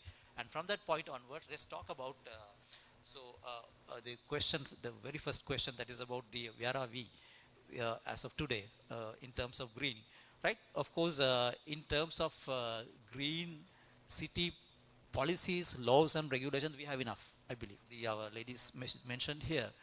If we look at the indicators, different indicators in which the level of greening is measured, Professor Gautam also mentioned, of course, we have enough green areas, enough green practices, enough green kind of other things that is measured to measure the level of green that we have, right? So we are well within the kind of the benchmark, but still the bad thing is that we can see things are getting worse because the way that we live now, right? I mean, we are moving out of the kind of boundaries, and lot of things that is happening now. I mean, many practices that we have seems to lead this green that we have kind of depreciated, and that is leading to a very bad area. So there we are reaching towards a kind of a threshold. That's why this green concept of green city, whatever way that we take it, is important for us to kind of redefine and kind of apply in Sri Lankan context, in order to kind of make sure that the threshold, that's why this green concept of green city, whatever way that we take it, is important for us to kind of redefine and kind of apply in Sri Lankan context, in order to kind of make sure that our, not necessarily the cities, but the entire country is green, right? And we have enough policies, as we said, the National Physical Plan taken into account all these kind of green concepts, kind of green concepts into account when they prepare the plan, so that it is we have enough policy kind of green concepts into account when they prepare the plan, so that it is we have enough. As my friend Suji mentioned, that we have to make use of what is available, right? Some of the facilities, some of the infrastructure mentioned that we have to make use of kind of to make things green. And I would like to take a step backwards to check where we were, right? We things green. And I would like to had the implementation of the policies in the right direction, as Sujio mentioned now. And Sujio, you may remember that when we were school children, in the 1980s and 1990s, early 90s, implementation of the policies in the right direction, as Sujio mentioned now, and CTB, Langama, right? We all schooled in that. So, which was very, very efficient, comes in time, right? Takes us to the destination in CTB, Langama, right? We all schooled in that. So, which was very, very efficient, comes in time, right? Takes us to the destination in time, using that bus. And we were sure that there will be a last bus. There will be a very first bus in the morning. So we can make sure we can plan our trip, we can reach our target in time. That is in that bus. And we were sure that there will be a last bus. There will be a very first bus in the morning. So we can make sure we can plan our trip, we can reach our target in time. That is the efficiency that we want, right? And where is it now? We can't believe in this reliability. The reliability is not there. So that's why we have to depend on our private transportation. That makes people to kind of tend to use their own vehicles and more unsustainable practices and things like that. So that is why I really agree with what you said. So if we had developed what we had, right, we would have been in a better position by now. We could have been more green, even though it's not comfortable, may not be kind of very world-class kind of situation. We will be having all type of Takaram bus and things like that. So as in the other sectors as well, right? We had good public sector, kind of providing very good services. We had so many other things that were kind of working very well. So what happened to those things? And we have been kind of diminishing one by one, so that we are going towards kind of a very bad direction now, right? But in way forward, if we talk about the way forward, how we can get back to the situation, or at least to kind of make it better, right? And again, go back to our education system. I believe, again, this lady mentioned about this one, right? When we were children, I can remember, when we get into a bus or a public space, I don't know how many of you can remember, now don't ask me what my age is now, but okay, so at that time, 1980s and 70s, I can remember our buses were kind of full of this, the papers and the ratakajuleli and kind of so many things and toffee kind of covers and things like that. So very dirty, and the kind of bulat kola, bulat vita kola and everything everywhere. You may remember all that, right? But in the school I can remember, we had lessons from grade maybe 2 to 3 and 5 and even in the O-levels classes, right? We had some lessons about the cleanliness, about how to make our public places green, how to respect the others' kind of right to the environment, and all those things were taught to us in the school. Gradually, I found in about 10 years' time, now our environments are more or less clean, right? We can compare our situation when I went to London even. London is as not clean as Colombo, right? So this is, we have a situation. Of course, it's not as clean as Singapore, it's not sterilized as Singapore, but still we can see that we are more or less green, because nowadays we can see our adults, before they throw something, they think twice. We also think it twice, because when we try to kind of throw something out, we are feeling a little guilty about it, right? We don't kind of spit everywhere. We don't do that, because the education, school level education, is very, very powerful. It has to be something that has to be induced, but I'm not very sure it is there in the education today. I don't know about it, right? Okay, let's check. Which is supposed to be a kind of very good way forward, which you can integrate into the education. And that's why I would say, I would call this the way forward 3 A's. First one is awareness. Awareness starting from the kind of the pre-education, okay, the kind of the preschool level education. The second one is about this attitude, right? So of course the attitude matters a lot. Even though we don't have systems, we are not very rich to kind of have those green kind of smart technologies and things like that. Attitude matters most. Of course, in a country that we are, even these people ask, okay, oxygen kannada, right? In a situation, of course, then there's a serious question about our attitude towards these green cities and environmental sustainability and all that, right? Third one is about this attention. Of course, we can talk about a lot of things here, and we can have a lot of seminars and discussions and things like that, but I'm sure to get anything done, we have to hegemonize, we have to politicize. True enough, we don't like politicians. We don't like to work with them. It's very unpleasant. Of course, I understand, right? Right? Having worked with politicians, I know that it's very unpleasant to work with politicians, of course, right? But what to do? We have to get their attention. Unless we get their attention, of course, we can't get it done, right? So it's very, very important. We politicize it. We kind of hegemonize it, without which we can do that. That's what I say, to get attention, attitude, and the awareness are the 3 important components if you want to go forward, move forward in a positive direction. That's it. Thank you. Thank you.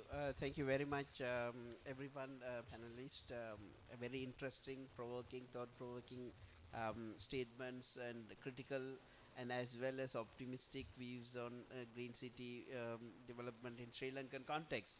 So I'm extremely sorry and sincere apologies for cutting short this panel discussion almost by 30-40 minutes. So I'm having to do this and into one round of discussion. And I can see from the audience or the participants, our respectful participants, having enthusiastic faces to raise questions. Unfortunately, I'm unable to take questions. Chetika, Dr. Chetika, I'm passing it to Dr. Chetika. Okay, yes, to respect, one question is allowed. So any questions?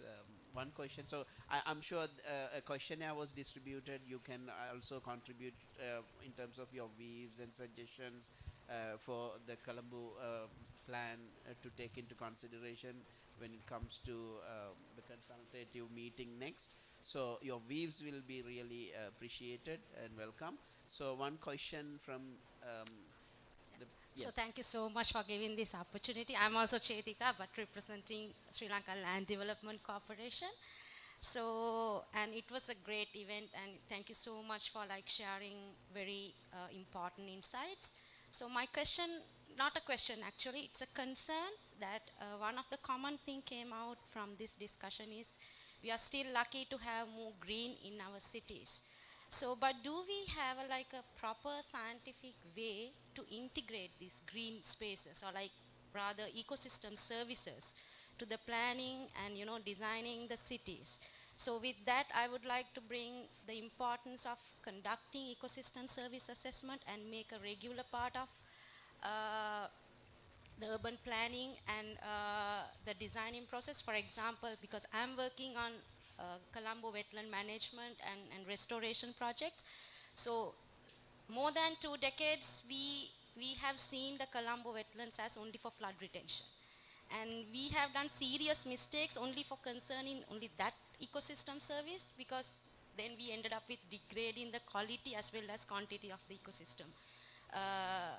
When we conducted the ecosystem service assessment, it came out like a lot of other critical services that it provides, but we have completely neglected.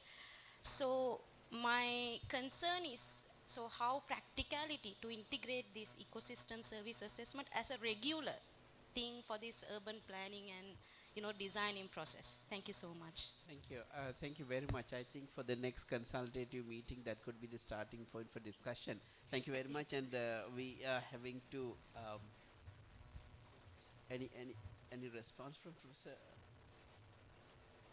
Would like to.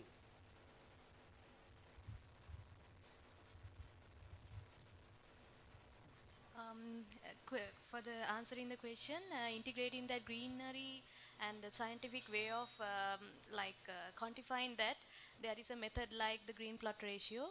I think the planners and architects are familiar with the term. And in this, even in the Singapore buildings, I remember the Park Royal building, the hotel building. They have accommodated 2 times the green plot, the built area to accommodate greenery. So likewise, there is a method. And in the latest rating system of the Green Building Council of Sri Lanka is also, there is a provision for that greenery calculation. So there is a way, but more work to be done. Thank you. Thank you very much. I think, yes. One point just to add from what you just, Jagat, this is why I raised that issue. As a local man, I know my English well, but I would say Nagare. I wouldn't say Gama. I won't go and look in a Gama to plan a Nagare. If I am going to plan something for a Nagare, I will seek a Nagare and plan it for that. Now, when are we going to go for awareness? We have to be even more careful about this. That's why I raised the black sheep question. Definitely yes, it can't be the same for any country. The definitions are variable and it needs to be defined for the country as such. So I think that is where I think we make the mistake. We just pick things from all over without the context from within, and then we try to implement it and we don't have the people with us. That is why I raised that question. Do I have the right answer for the Nagare? If I put it that way, then I think you will understand. Thank you. Yes. To expand on what is said here, in fact, now this whether to kind of Chetika's question, Dr. Chetika's question, that is about is there a way that we can? Of course, I believe that traditionally, or the kind of conventionally, when we prepare development plans, this may not have been a kind of concern, because this knowledge was not there. To tell you, of course, we have to admit that knowledge is something that is evolving. So always the practices are kind of integrating knowledge from what is available, right, and what is kind of made available. And this is a new knowledge that is coming in. I believe this the Urban Development Authority now working very closely with your organization, that is SLDC, is now taking into account all this, the kind of the carrying capacity assessments. Is anybody from UDA? I have seen this.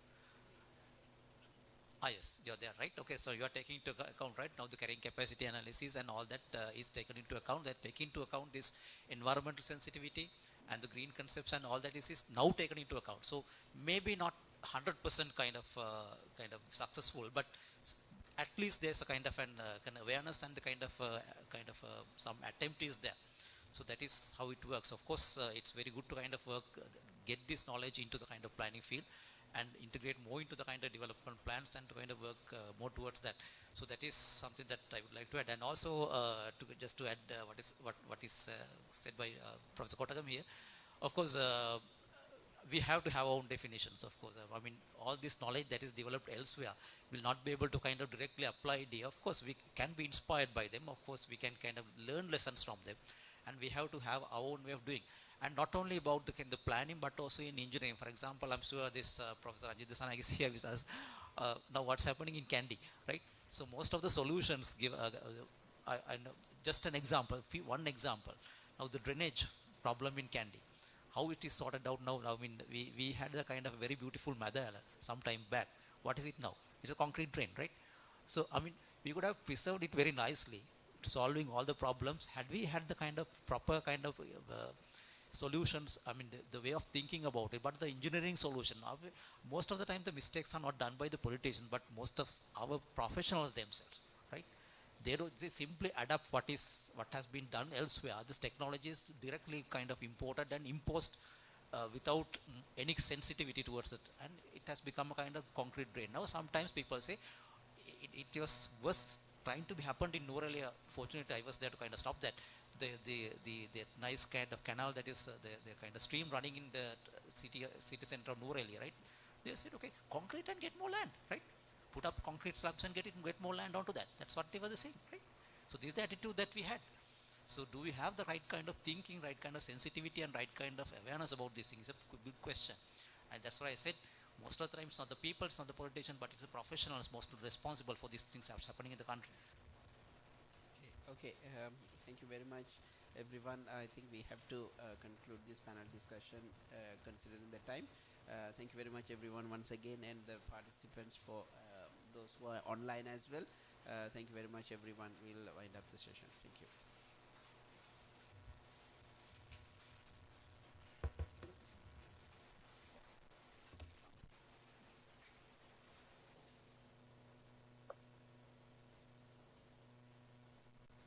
Thank you very much, Dr. Rizvi Noordin, for conducting the panel discussion.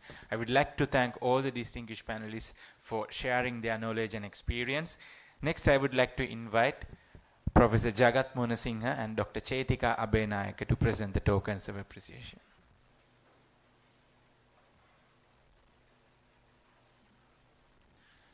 First, I would like to invite Planner Indu Veerasuri to accept the token of appreciation from Professor Jagat Monasinghe. Let's give a round of applause to our speakers and distinguished panelists for sharing their valuable knowledge with us today at this workshop. Next, I would like to invite Engineer Ms. Upeksha Virajini to accept the token of appreciation.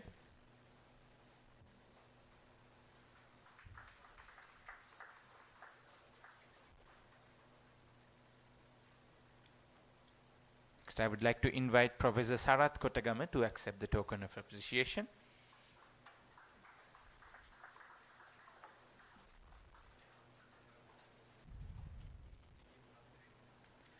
Next, I would like to invite Planner Udeni Chularatna to accept the token of appreciation.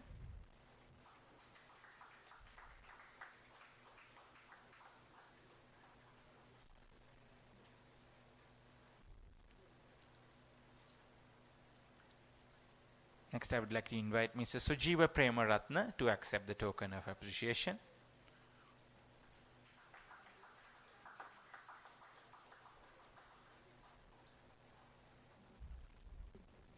I would also like to invite Dr. Rizvi Noordin, our moderator today, to accept the token of appreciation.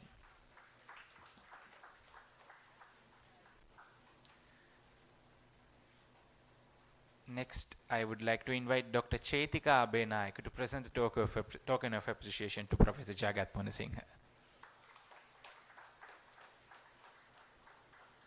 Thank you very much, Professor Jagat and Dr. Chetika, for presenting the tokens of appreciation. We have now arrived at the end of our wonderful and informative workshop. Before ending the things officially, I would like to invite Mrs. Ishini Boteju to deliver the vote of thanks.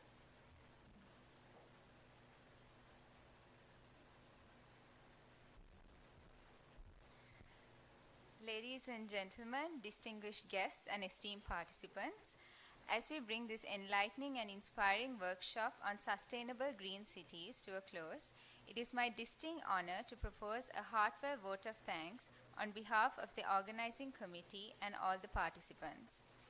First and foremost, we extend our deep gratitude to the chief guest, His Excellency Dr. Benjamin Rees, the Secretary General of the Colombo Plan Secretariat in absentia. Our heartfelt thanks goes to Mrs. Shanika Disanayake, Additional Secretary of the Ministry of Foreign Affairs, Sri Lanka, for her gracious presence and support throughout this event.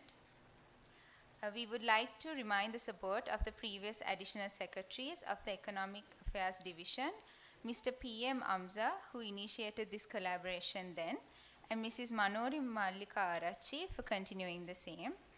We would also like to express our appreciation to the Dean of the Faculty of Architecture for gracing this occasion with your presence and adding significant value to our event. In absentia, we would like to acknowledge the support of Senior Professor P.K.S. Mahanama, the former Deputy Vice Chancellor of the University of Muratoa. We extend our special thanks to all member countries for their valuable participation.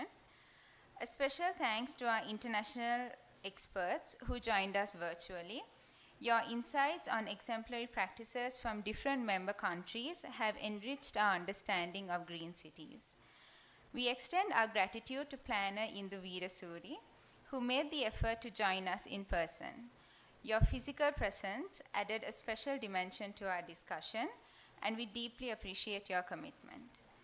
A big thank you to our esteemed panelists, Engineer Ms. Upeksha Virajini, Professor Sarath Kotagama, Planner HMU Chularatna, Mr. Sujeeva Premaratna, and Professor Jagat Munasinghe.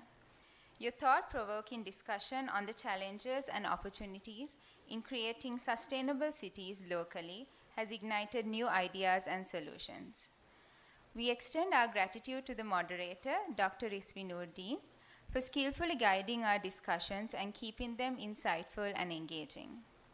We also want to extend our sincere gratitude to all esteemed invitees who participated in this event representing government and semi-government institutes, professional bodies, NGOs, private sector, and more. Your presence, engagement, and enthusiasm have made this workshop a success. Your commitment to sustainability and the future of our cities is truly commendable. We also want to extend our sincere gratitude to each and every one of you who participated in this event virtually.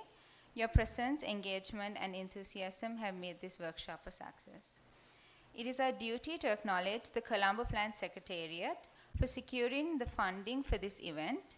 A special mention goes to the hardworking organizing teams from the Colombo Plan Secretariat, including Mrs. Gihani Martin, whose dedication ensured the seamless execution of this event.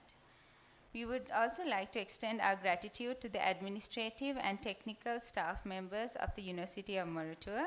A special thanks to the head of the Department of Town and Country Planning, Professor Jagat Munasinghe, and all academic and non-academic members of the department. In conclusion, this workshop has been a collaborative effort to explore, learn, and champion the idea of sustainable green cities. Thank you all for your participation, and we look forward to meeting you again in our future endeavors.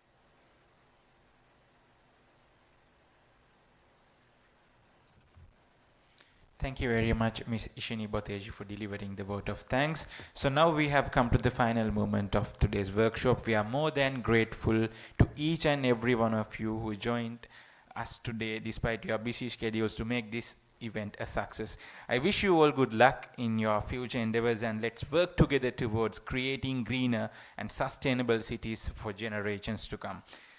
Ladies and gentlemen, after the event, you can join lunch. So you can join. You can go to the Veranda Restaurants at Golf West Hotel. They're ending the lunch buffet at 2:30. So make sure you finish your lunch before 2:30. And also before you leave the premises, please hand over the field questionnaire sheet to the registration desk.